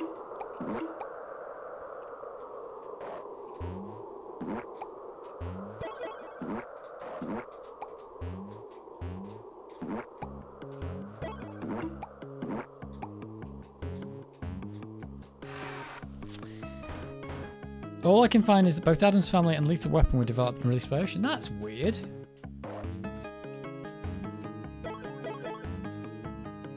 I can probably have a look in here. Oh, that's the invulnerability. I need that. I need that. Because this level's a nightmare.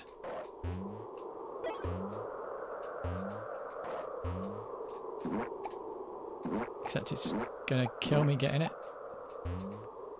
Come on, I need more penguins. Died doing it.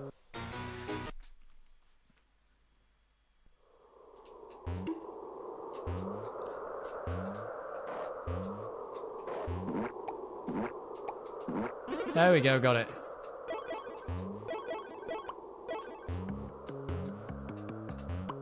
Let's see if we can get to the end of this before the invulnerability wears out.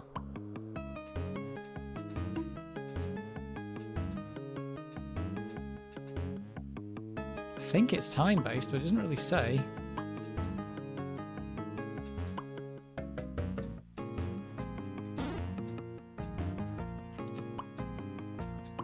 Unless it's number of hits. Why would it tell me?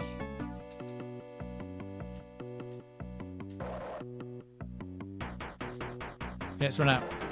Oh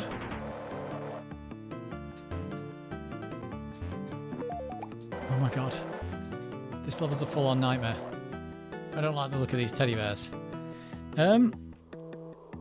Looking on Hall of Light, I can't see any common developers for Lethal Weapon and Sonic. Weird.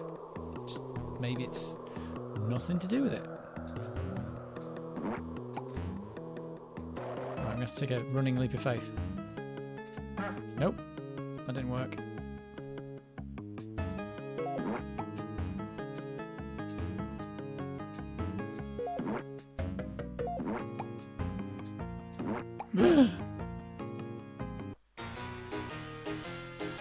This is not easy.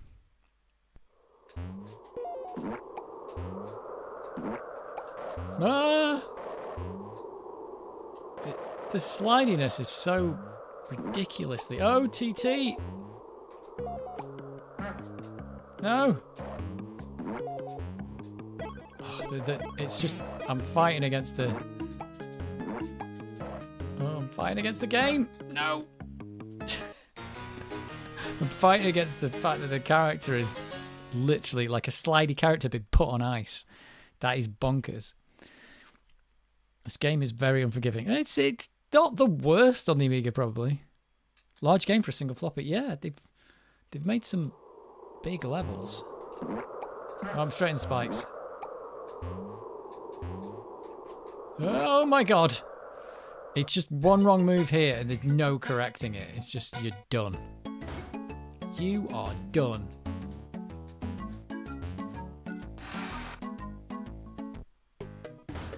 And blimey.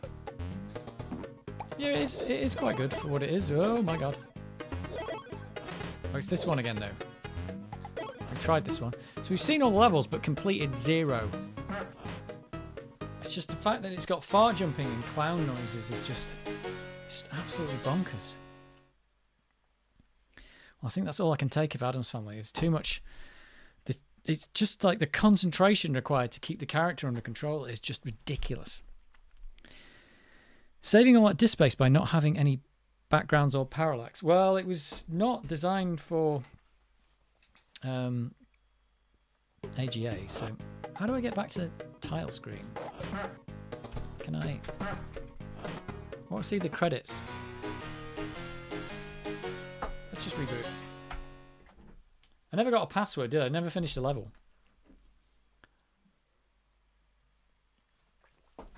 They must have, I suppose Ocean owned the code though. Maybe they just took the code and gave it to another developer and said, yeah, I'll make this into a game.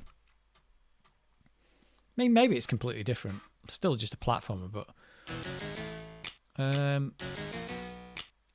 Just says design and code Ocean.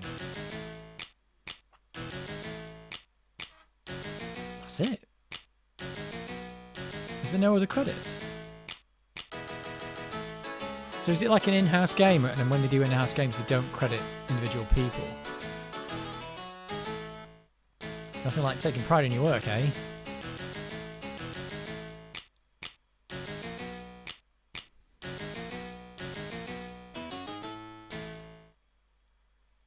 A lot of animation considering they've only got one disc to put this on. Rah! I'm sure it had a name on it. Did it not have a name, or did I make that up? That's it. There's no credits. It just says Ocean. Absolutely crazy. It's not the worst game in the world. It's just you just wish the character wasn't so hard to control. It's just all the time you're fighting against it. The Kodo of Light says made it no other games to their name. James Higgins. Well, yeah, actually, that I did read that out in my video. It's in the book. It's in here somewhere. I'm sure I read it in here. Money all the way. Gomez can collect money. For every $25, you will have a heart replenished. Oh my god, is that all the money does? Score, playing the game. Switches, pickups.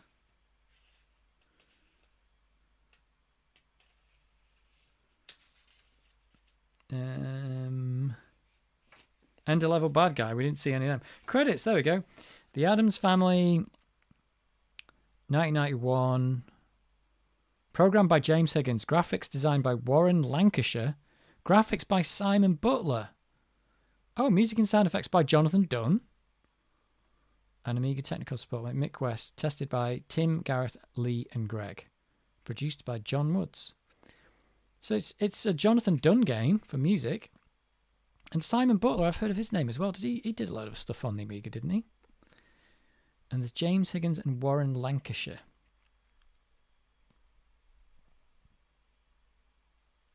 Playing tips. Trees are a good place to begin. Then find somewhere cold. Oh. The big bad guys at the end are the sections may be dangerous, but they are not heartless. Going back through the same door does not always lead you to the same place. Yeah, I noticed that. There is always a safe spot when confronted by a big bad guy. Find this and you should defeat him easily. Use the creatures as springboards to jump on in order to reach the otherwise inaccessible spot. Map your progress. Remember, the mansion is huge. You don't want to forget where you're going or have been. Yeah, I was finding that. Platforms may materialize you in midair as you walk across. Be brave. Well, it is huge, and it's crazy. Was that Mick West, you said? He coded Lethal Weapon. It said in German, Amiga technical support by Mick West. Yeah, that's what it says. But it says programmed by James Higgins.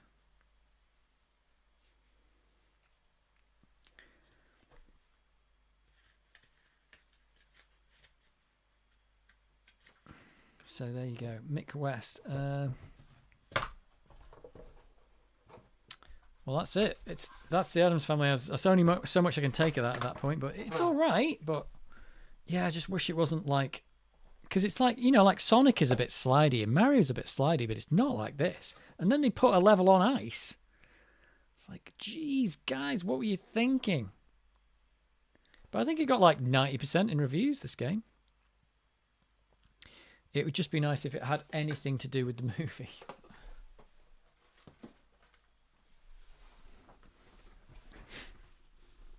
Co-pilot says James Higgins worked on a few different titles for Ocean, so he may have been part of the dev team for Lethal Weapon.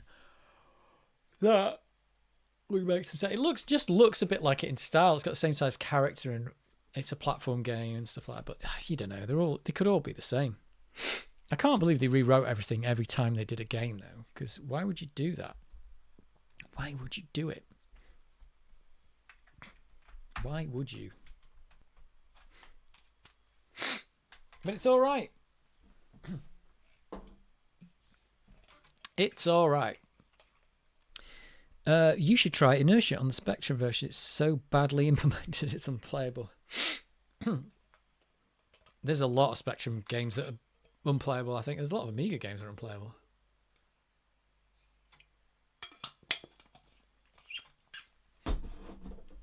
Oh, yeah.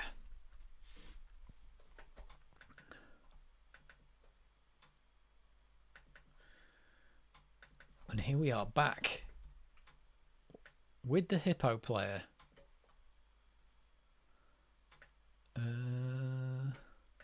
What's on this one? Some random stuff.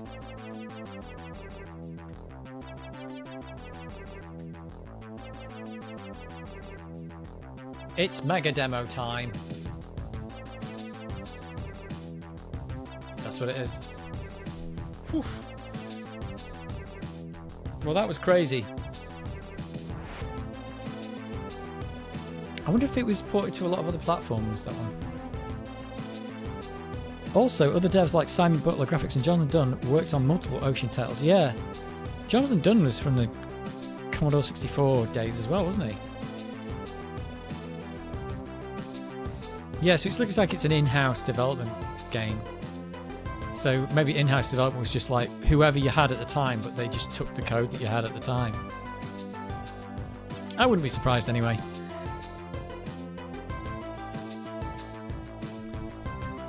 But yeah, it's definitely a...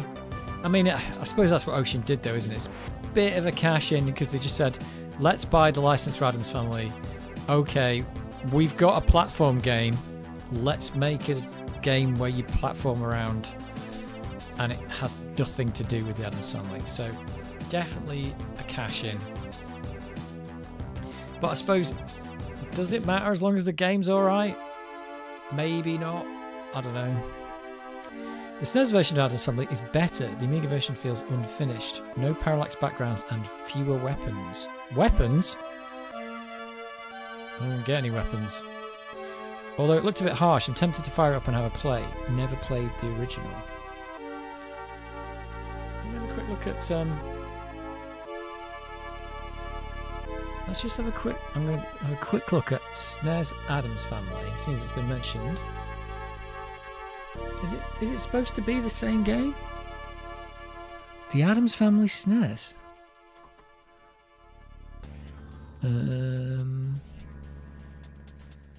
Let's have a look.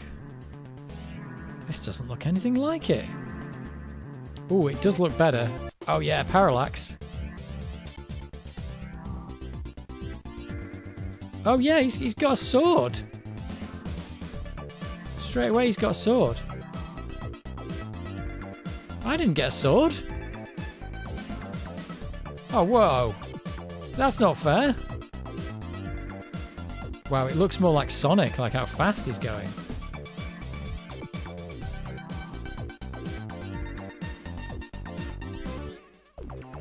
Wow, this looks crazy.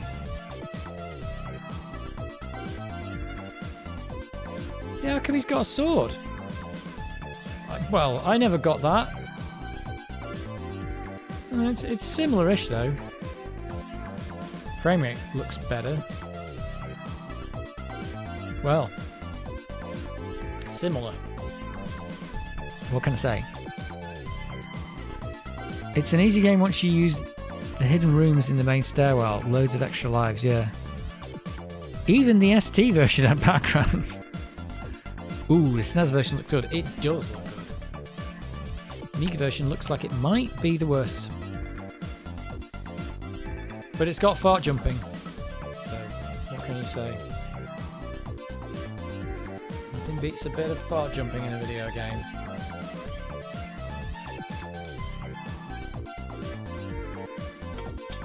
A bit of the old fart jumping.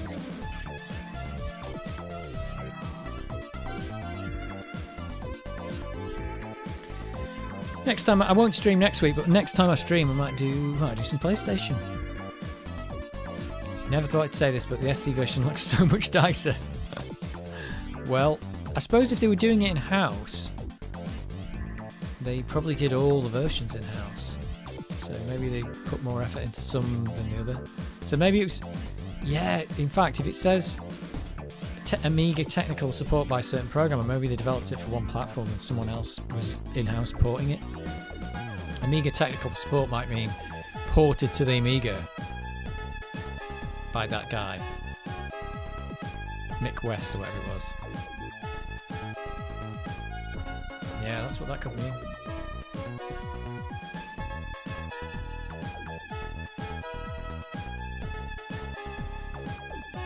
But it's alright. I've got a few Commodore 64 games to cassettes to try out that I've not tried. I've got Golden Axe, Rainbow Islands and Untouchables. I've not had a chance to try out the cassettes yet. I wish I could live stream the Commodore 64, I'd do a bit of that. Well, I can live stream it, but with better quality, I meant. Pugsley's Scavenger Hunt is the sequel, but that didn't see an Amiga release. The graphics are really nice. The game is insanely hard. I think that was par for the course back in the day, wasn't it? Like, the game's longevity was in how hard it was, not in how much game there was.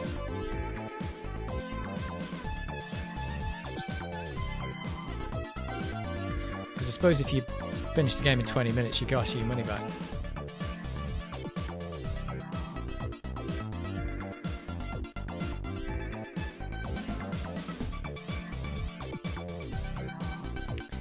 Would love a C64 stream if you get it working nicely. Been a long time. Yeah. I could do it on the bare metal C64. You know, the one that's a Raspberry Pi. Which, to be honest, it's in a Raspberry Pi, but it's in a Commodore 64 case. And I think when I'm playing it, I just can't tell the difference.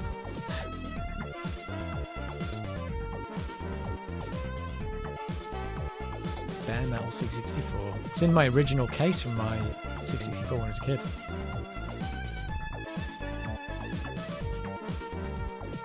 But it's not when you open it up.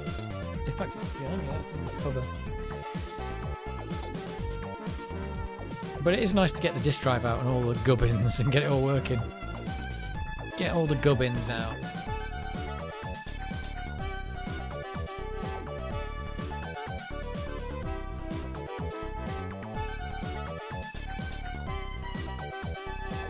Or use an Ultimate 64 Elite, yeah. I just need it. Maybe I'll get maybe an RGB to HDMI will produce an output from that Luma code that will actually be capturable by my capture devices. If I could do that, then stream it that way. I don't know how much an RGB to HDMI is. The only reason I got the Luma code because I thought, oh, I've already got an OSSC and it works with that, so I don't have to buy any extra equipment, any extra setup. But it doesn't. The capture device can't see the output. It's non-standard output. It's pretty annoying.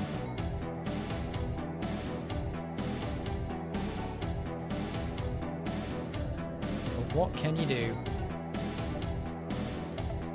Oh, I'm yawning.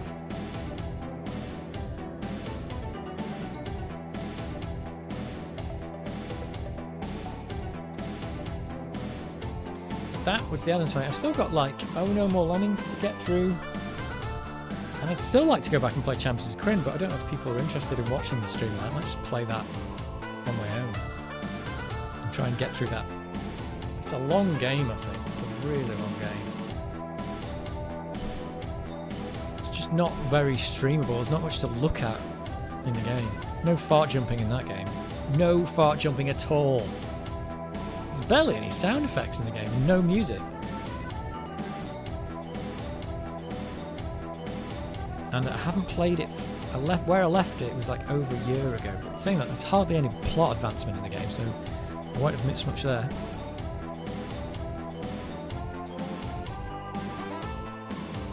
It's funny because we named one of the characters in Champions of Kryn Gary Barlow as like a joke, and I think I did find a picture of Gary Barlow playing on an A600 because he was on Games Master with Take That, and he was actually playing on an A600. It's ridiculous. I think it was an A600. Some Amiga anyway.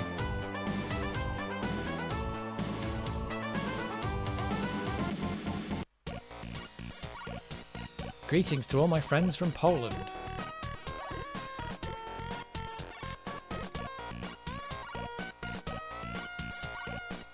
Feel like if you stream Kryn, chat would distract you and barely any progress will be made. It's probably what's happening anyway. I think the problem is you're just doing so much concentrating and there's not much on the screen. It's just a boring stream to watch. It's like me going, I'm going to move left, I'm going to move right. I'll use my... And you don't want to spend time like in the inventory equipping things and stuff because it's boring. You're just looking at lists of text. So really, it's not a very streamable game, unfortunately. But it is a good game. And I think that's the thing about streaming games is you want to pick something that's interesting to watch, but not... And it's also interesting to play. I think that's a lot... There's a lot of Twitch people who are doing that, where they're only interested in games that people want to watch, not that they necessarily want to play. Because I remember when one game, what was the game that came out? And they're like, oh, it's got no Battle Royale mode. And you're like, because everybody wants to watch Battle Royale on Twitch, apparently. Like, oh yeah, but this game's got no Battle Royale. I think it was Halo or something.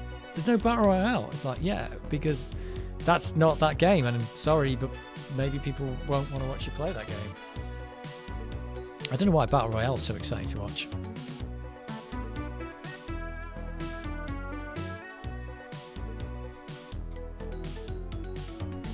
It'd be interesting if somebody made like a single player Battle Royale style game for the Amiga to see how that would play out. They probably already have. Not like a first person shooter, but something with those similar game rules. You know, where it's a random chance and things like that. Are you planning on any Menace coding videos? I do want to get back to that, but haven't got any planned at the moment. And what I want to do, I think, before I go any further with that, is the game's got all the graphics. Well, it's got no sound for one thing. Well, until I put the music in, it's all the graphics are hard coded as like they're just coded into the assembly. I think I'd like to write some kind of program on the PC that can pull that stuff out and turn it back into graphics, and then get the game to load those off disk instead of having them compiled into the game, because it's starting to become a pain of having everything just compiled straight in. And then I'd be able to try and reconstruct. It'd be nice to reconstruct the whole game actually. Like I'd have to like decompile like the graphics from the second levels and stuff onto the games. Or maybe just tart it up a bit, because the game probably could be more fun. But I think that might be the next step, is to, probably wouldn't do that on the stream, but just maybe do an update as what I did. Is, yeah, extract the stuff that's inside the game back into graphics, like PNG graphics or something, and then create some program that can turn those into files that can be loaded into the game. And then I've got levels that can be loaded, because there's only one level in that version of Menace. So that might be the plan. Or I could just go and start putting sound effects in. But I'd still have to go through and get the sound effects out of the original game. And then the other plan may be to, once I could do that, I might be able to like add an extra bit plane maybe. I don't know. All this will take a lot of time though, unfortunately. Could add an extra bit plane for AGA and get some slightly more colourful graphics. Because it's got dual playfield, but there are only 8 colour graphics. So it'd be nice to have 16 colour graphics for one of the bit planes. But the collision detection is encoded into the bitplane stuff, so I don't even know if that would break everything. But then it might just have to be fixed. Moonstone is my battle royale. 4 nights looting and then murdering each other. Well, it does sound... looting and murdering does sound fun. Try Retro 8-bit shop. SBI HD64 HDMI modulator for the Commodore 64. Oh, okay. SBI HD64.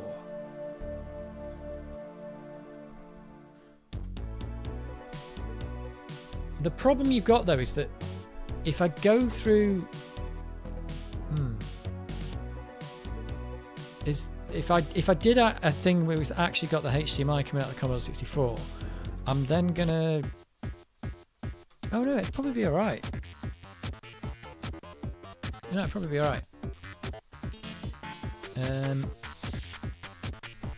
Is it SPI saying HD64? Am I getting this right? SPL. I keep thinking there's an I, it's an L. SPL HD64.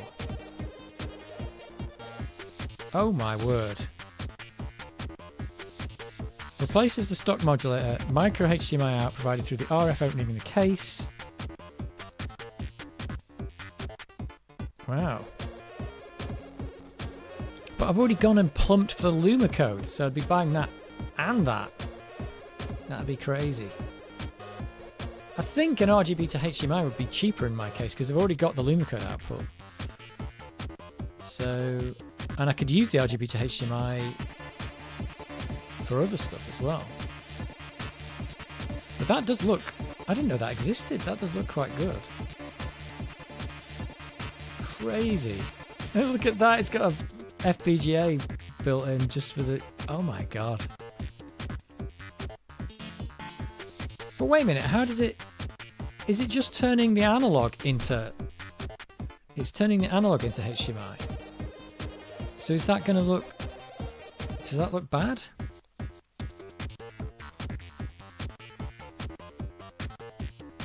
Weird. Yeah, so how much is an RGB to HDMI? How much is one of those? I think you need a Raspberry Pi as well.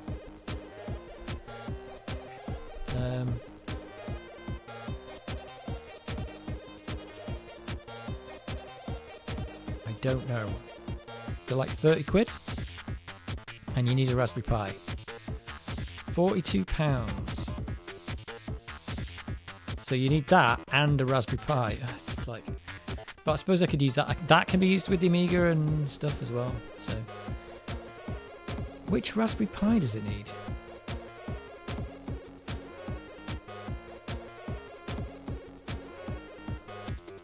RGB to HDMI. Hang on. You will need to add your own Pi Zero. How much is a Pi Zero? 15 quid. So it'd be cheaper to get an RGB to HDMI. Assuming that can be captured. Assuming that's got a nice output. What is this tune? Yes, there's a lot going on there. Yeah, so I think for me an RGB to HDMI would probably be better.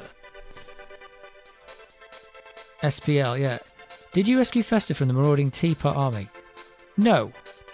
There was a lot of teapots. Just a mine 1080p non-standalone board. They do an adapter for S video out. Yeah, I don't know. I think I'd be considering I've already got the Luma code built in. Might as well get an RGB to HDMI because it's probably about half the price of that board, and it works with other stuff. Works with the Amiga and possibly other things. And I know the output's going to be good from the Luma code. It's really good. Why not want to use emulation for the stream, or does it need to be original hardware? We could do emulation, but it's always been about like I could do emulation by the bare metal C64 because I've got one of those. And to be honest, it's inside a real 64 case, and you can use it with the keyboard and everything.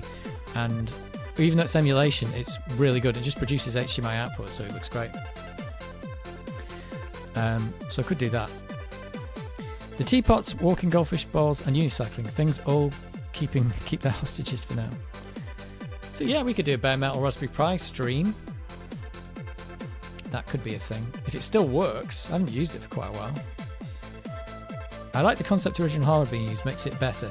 Well, this is the weird thing, right? With the bare metal C64, which is a Raspberry Pi inside a C64 case with, you know, so you wouldn't probably know.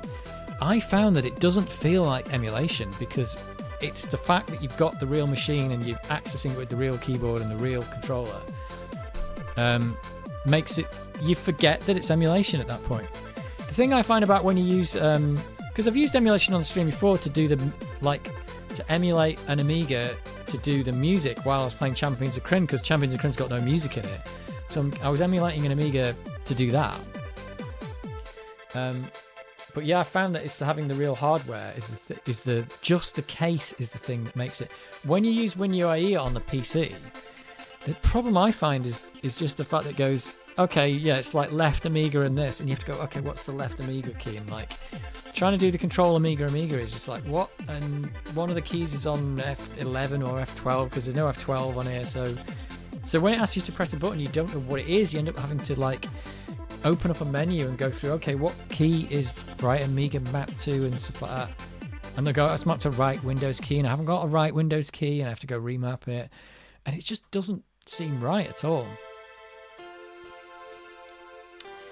No 1541 drive though. Yeah, they wouldn't be on the bare metal C64. All the games, every C64 game is on a it's in a zip file and it's on the actual SD card that's inside there. It's nice to get the disk drive out. I've got some games to test. I could even try the cassette ones. No, I have a Maxi, also an Ultimate 64 wood. Yeah, I just want nicer video output from the 664 because it's just awful. It's awful to look at. It's really like this is what you're looking at here is the actual analog RGB coming out of the Amiga and then getting converted to HDMI by the OCC, and it looks really good on the screen. So I'm really happy with that. Yeah, it's not like perfect crystal clear, but it's also not emulated. So it's pretty good. But the C64 output was just... I remember we were playing... Last time when we were playing Trivial Pursuit, the video output kept flickering up and down and the colours are all wrong and everything. It's just rubbish. And yeah, you can put two different C64s and you get different picture. You get different colours. It's weird. So I just want one that will produce the right output. But like I said, we could do bare metal C64. That'll be one way of doing it.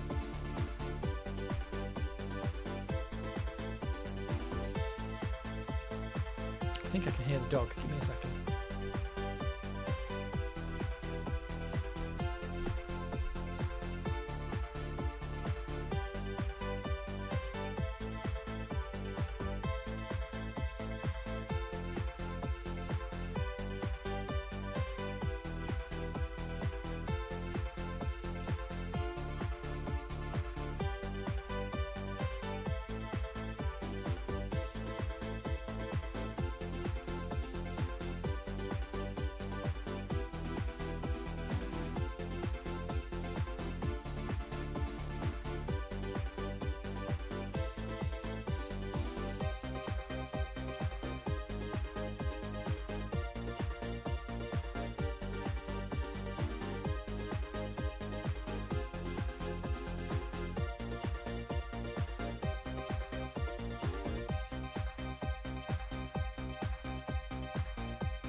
Dog wants to go out. It's got a proper like Addams Family spooky moon out there.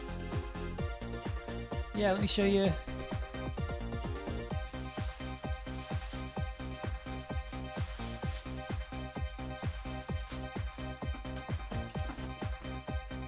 There it is.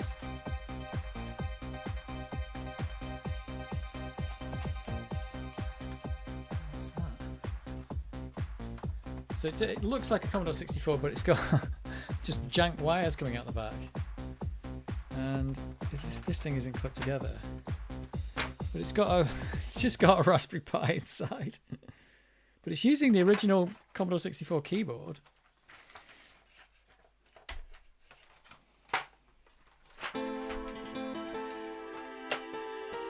And it looks a bit jank, but it's actually got proper ports on the side, or yeah, it's got proper joystick ports, but I've also got a USB just sticking outside so I can use an Xbox controller with it. But once you start using it, you forget that it's just like... You forget that it's not real. Yeah, so it's got a key RAR in there. So you can use the original keyboard. Can the PS1 emulate a C64? Probably. Does it work with the C64 keyboard? Yes, it does, yes. So the key RAR is plugged into the Raspberry Pi and the keyboard's plugged into that. So yeah, this actual keyboard works. And I found that when you're using this is, by the way, this is the case from my original C64 when I was a kid. So this would be like what I played Champions of Kryn on in the 90s. So yeah, you kind of find that you forget that it's emulation as well. It's weird. It's also got... I always thought that the Commodore 64 had a weird like keyboard, but it's because this one's got rubber domes in it. It's not got springs. It's weird.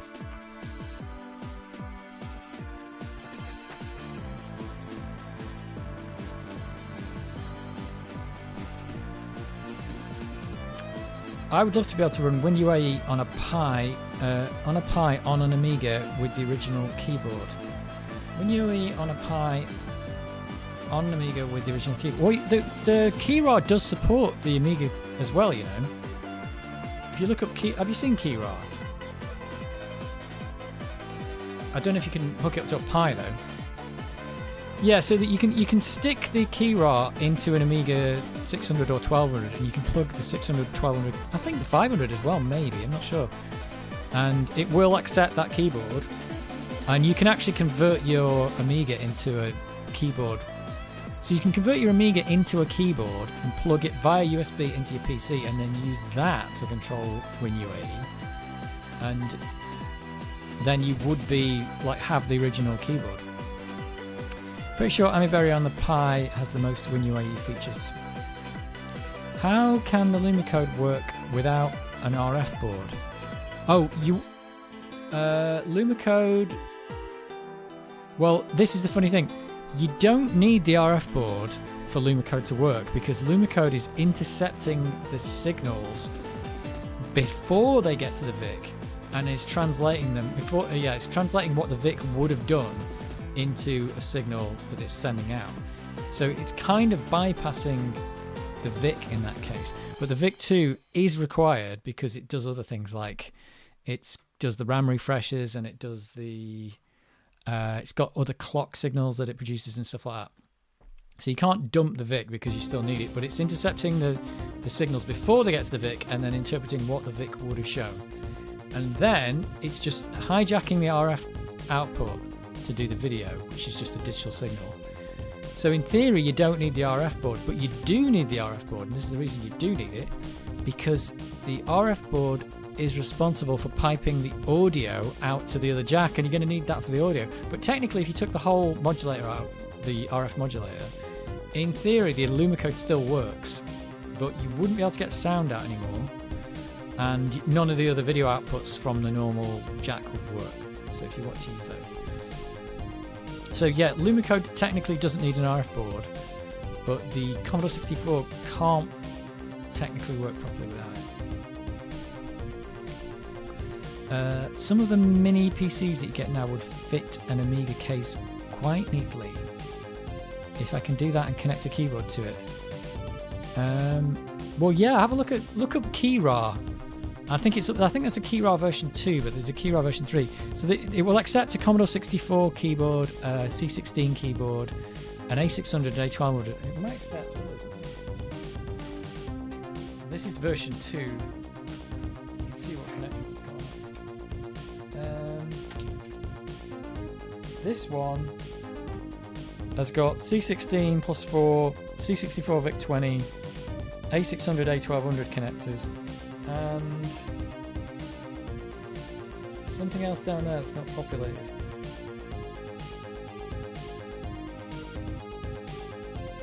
Yeah, some of the headers aren't populated, but the C64 one is. And there's another connector down there, I don't know what that's for. Is that for the A500? Oh, C16 or something? C116, that's not populated. So it looks like it can't do the 500, but it can do the 600 and the 1200. So yeah, that's designed to be mounted into a 600 or 1200 case, but basically what it does is, I don't know if you can see that, but you get USB there, so you plug that in, and that means that this becomes a keyboard. It's weird. But in this case, it's wired into the Raspberry Pi. How is it wired in? Via USB, which you've had to like hotwire in. But it's wired in via USB, and the bare metal Raspberry Pi understands it.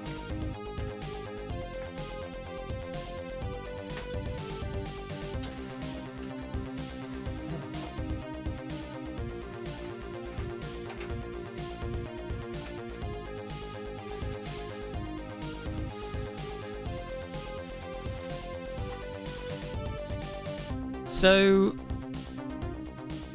No RF connection for the two wires. Luma code does look good. What do you mean, no RF connection for the two wires?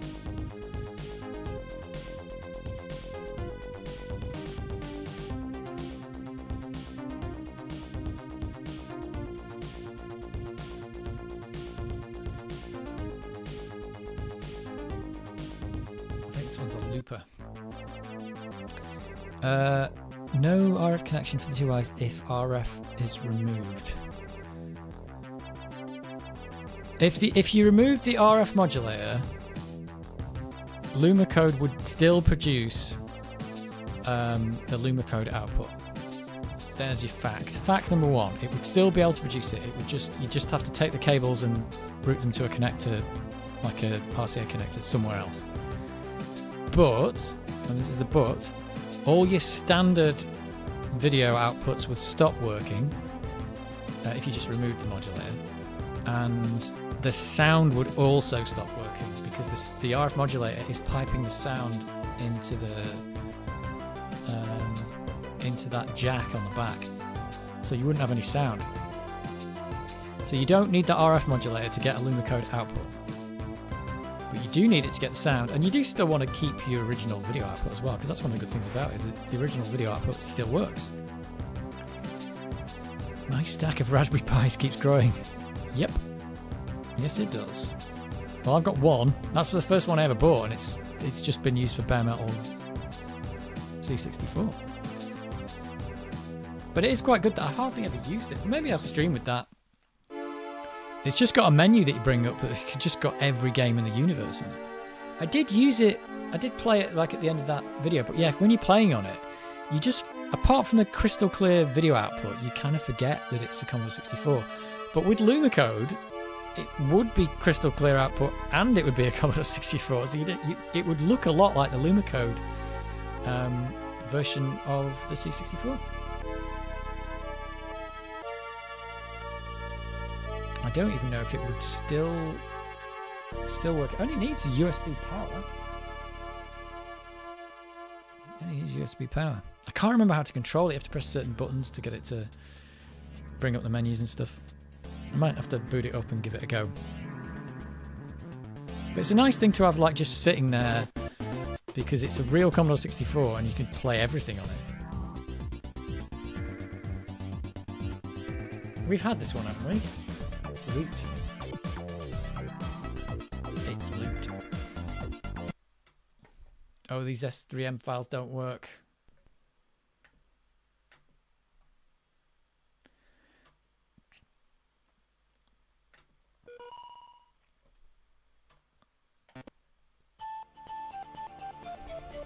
This is a good one. It's because it's got pan pipes. But yeah, that Luma code thing's great. Love it. Oh, here's the dog. I thought you were going to bed, dog. Do you want to get on the stream again? Come on, before we end it.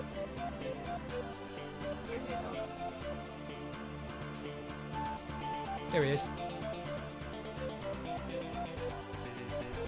He's just about on the camera there. Oh, I think he's checking out the mic. I think he just wants to chill out in here for a bit. He's chilling out. Okay, yeah, here he is. Here for the start, here for the end, yeah. He's just, he doesn't want to be on... The Rocky Cam is kind of useless now, because he doesn't really, he doesn't really want to be on it. He's down here. He's just chilling out. There you go. Oh, hang on. You're not seeing that. He's chilling out down here. I don't know, he normally goes to sleep at this time, but I think because I'm in here, he's decided he wants to get involved.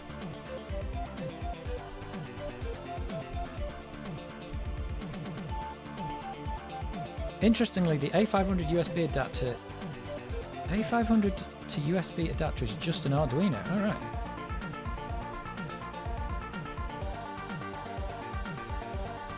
I didn't even know there was an... Oh, it's an A500 keyboard to USB, is it? Yeah, that key rolls up to version 3, so if you check the version 3, maybe that does do A500, I don't know. but it's designed to be mounted inside like the cases of those computers. So it's got mounting holes. So it's designed to mount specifically. That's why it's mounted in that place. And there's like a blanking plate you can get for the side, I think, maybe? I'm not sure.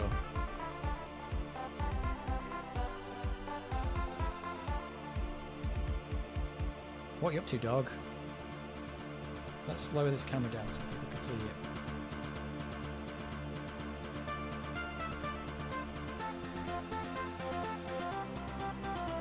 I don't know why he's so interested in chilling out here today. There we go! Got the new Rocky cam. So that webcam is useless, Rocky. I don't know why we bothered with it.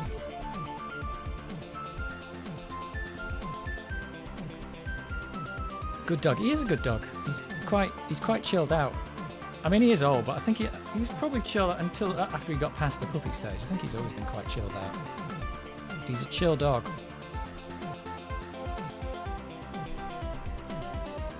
That board I have needs a TV that supports 1920 by 1080p. Yeah, well that's the thing. It's like the OSC is kind of doing that, but it's also producing. It's producing something. It ends up being like a 1200p signal or something. It's a non-standard VESA resolution, and it kind of doesn't work. Where did you get the music from? Really enjoying the songs? Well, they've all been downloaded over the years from modarchive.org. So, yeah, I couldn't tell you which ones are which, but yeah, just go on modarchive.org and loads of this stuff's on there. Keyroll looks good, but it converts joystick to HID2, which adds to the and it converts joystick to it has got the 2 joystick ports on the side. Yeah, it's got those too. So yeah, you can plug your standard old crappy joystick in, but on the bare metal Raspberry Pi, I've got to say, I think it's actually better with an Xbox pad plugged in via USB. That's why I've got that USB like literally zip tied on top of the ports, but you can still use your old controller. Oh, this XM is actually playing.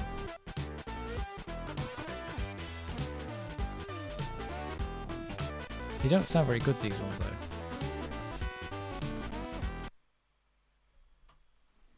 You've mostly got the dog for the end of the stream now.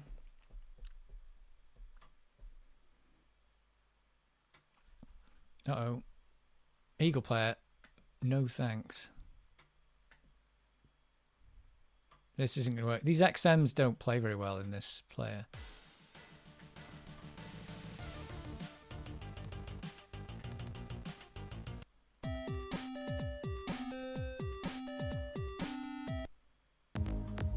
There we go. Ghost in the 68,000.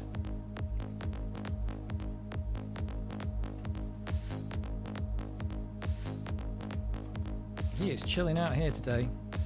Yeah, he's proper chilled out. He's tiny though. These tiny little paws. Don't know why he doesn't usually like coming in here, so perhaps he's just like, what are you doing without me? It's like, what are you doing? You were in here talking to people, it's not me. But yeah, he'd normally be asleep now, I think, like this time. But he's loving it. He's good in the winter, you can keep you warm. He feels like he's looking at the Amiga screen, but I don't know what he's looking at.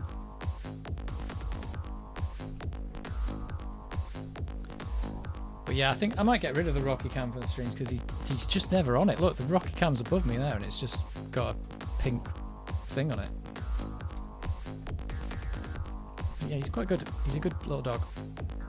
And you can play with his ears.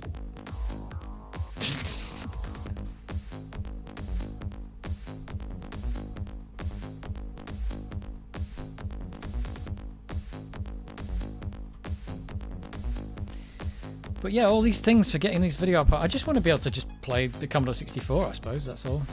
But I can kind of do it now. Are you on Amiga? No. What's Amiga? Oh, is Amiga the download thing?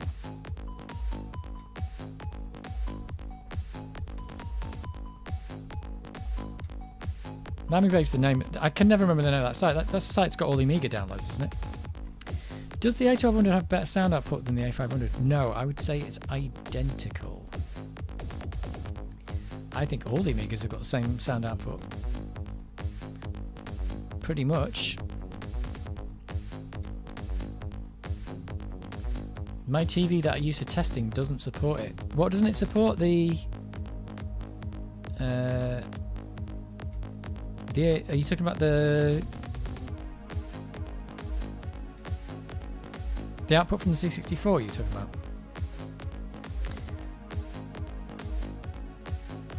Are you thinking of Aminet instead? I think I'm thinking of Aminet. What's Amibay? I have no idea.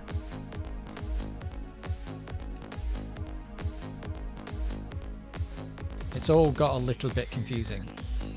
I haven't been on that site for so long. I mean, to be honest, that's where Aminet will be where you get Hippo Player from. So I've probably got that from there, but I haven't downloaded much off there.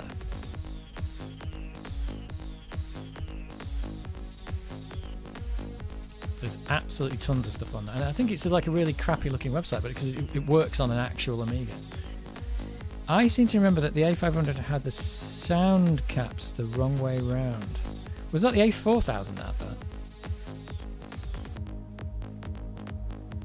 I don't know. Oh, I don't notice any difference in the A500 really. The sound chips are the same. The Paula didn't change, as far as I know. I think Paula was the same in all Amigas. It really didn't change. The only reason why the 1200 might be better for sound is because it's got 2 meg of chip memory built in, and sound has to come out of chip memory. So you can load bigger mods that have more samples or high quality samples. So in that respect, it might be better. But in theory, if you had a Amiga 500, yeah, so that's probably the only reason. An Amiga 500 could only get up to 1 meg of chip RAM, could it? Whereas the Amiga 1200 can get up to 2 meg of chip RAM. So some of these mods I'm loading here might actually be bigger than a megabyte. Probably not this one, but so this is 154K. I don't know if any of these would be. Let's have a look. 34 kilobytes, 140 kilobytes, 130 kilobytes. I think one earlier was 1.5 megabytes. Yeah, see? So that wouldn't play on a 500. Let's find one that's big. 221 kilobytes. You'd be pushing the boat out there because you've got to get. If you've only got half a megabyte, you've got to get Workbench in that as well. So you'd be pushing that on a half megabyte 500. 80 kilobytes. 26. That's a chiptune. So none of these are massive. So definitely, like, you might have. Oh, you can't really see, the screen's too small, isn't it? Hang on. Let's get the. Where is this one? Let's just get some random stuff on. 200 kilobytes, this mod. Dog cam takeover. It was, yeah.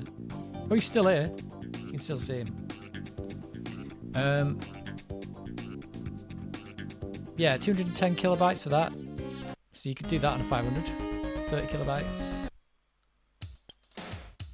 180. So these are all playable on an Amiga 500. Yeah, there you go. 287. That'd be pushing the boat out for a 500 kilobyte Amiga. You're not. 1 megabyte Amiga will breeze that. That's not going to work. I don't think I download. When I see the mod and it's massive, though, I don't actually download it. There you go. 550 kilobytes. It's an XM mod. It won't play very well on here. So, but the sound quality on this is terrible because these XMs don't get converted very well. They're all done in software. But you'd have trouble loading that. Well, the most trouble. Here we go. 664 kilobytes. And it sounds terrible because it's...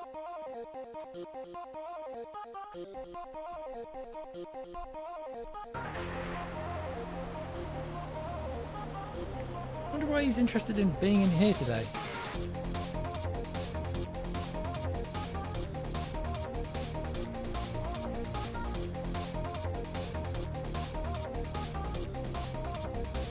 I think it's just because he can hear me talking in the other room. It's like, what? I want in on this. I want in. But as for actual, like, if you took two samples and you took a sample and you played it back, and you took the same sample and played it back on the 1200, it would sound the same as long as you can fit it in the memory.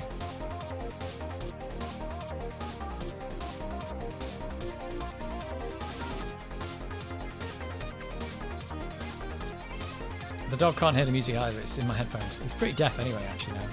He's old.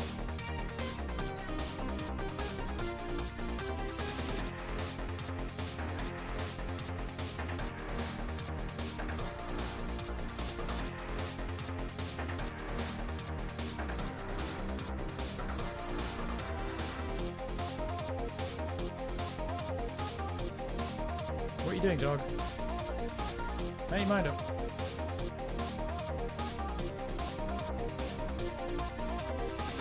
He looks like he's trying to leave.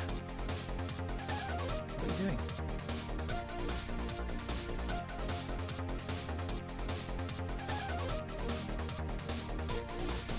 What's the deal?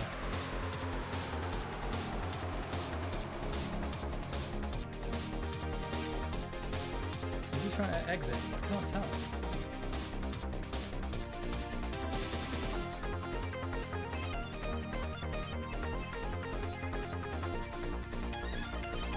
Are you going, dog? I think he might be going.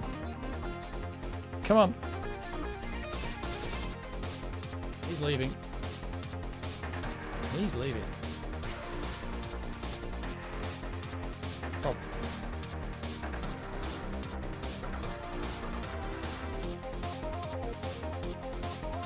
There we go. It's the money shot. It's the Amiga. Oh, he's on the dog cam. Finally. Finally, the dog cam got some use. Finally.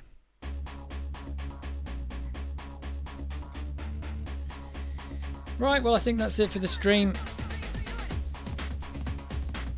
I think we're done. But it's been good. We did some fart jumping. We got the dog on the stream at the start and the end. And talked about stuff. So there's definitely no stream next week, but there might be one the week after. Might do some PlayStation. How exciting. Or maybe we'll get the Commodore 64 going. Who knows? I really like the music of the Amiga Paranoia Cracktros. Finally found out where that music comes from. It's been fun, and now I have some ideas for spending more money and starting more projects. Yeah, all this stuff is like, it's getting like expensive. I'll tell you what, when I bought this was £240 and had a broken floppy drive. And I thought this was expensive at the time I bought it, but I don't think you can get an Amiga 1200 for £240 anymore. It's crazy. It's getting to be an expensive hobby. Unless you find PlayStations in junk piles. So if you get a PlayStation out junk pile, cheap hobby. There you go. Doggo rocks, he does, but I think he just wants to get asleep now. He wants to chill out. Do you want to chill out, dog? He's a bit deaf. Dog, do you want to chill out? He's not quite on the camera. He's over here. No, he's kind of sticking his face in. He's just standing there like, what am I doing? All right, we'll go now. We'll chill out. Right, we're going to go. Right, thanks very much for joining in. It's been fun. Check out new stream in a couple of weeks. Look out for a video about fart jumping in Addams Family, but you've seen it all already anyway. And good night, everyone. Enjoy your long weekend. Have a great one. Try not to spend too much money when you are drunk on eBay. Right. Very good. good evening.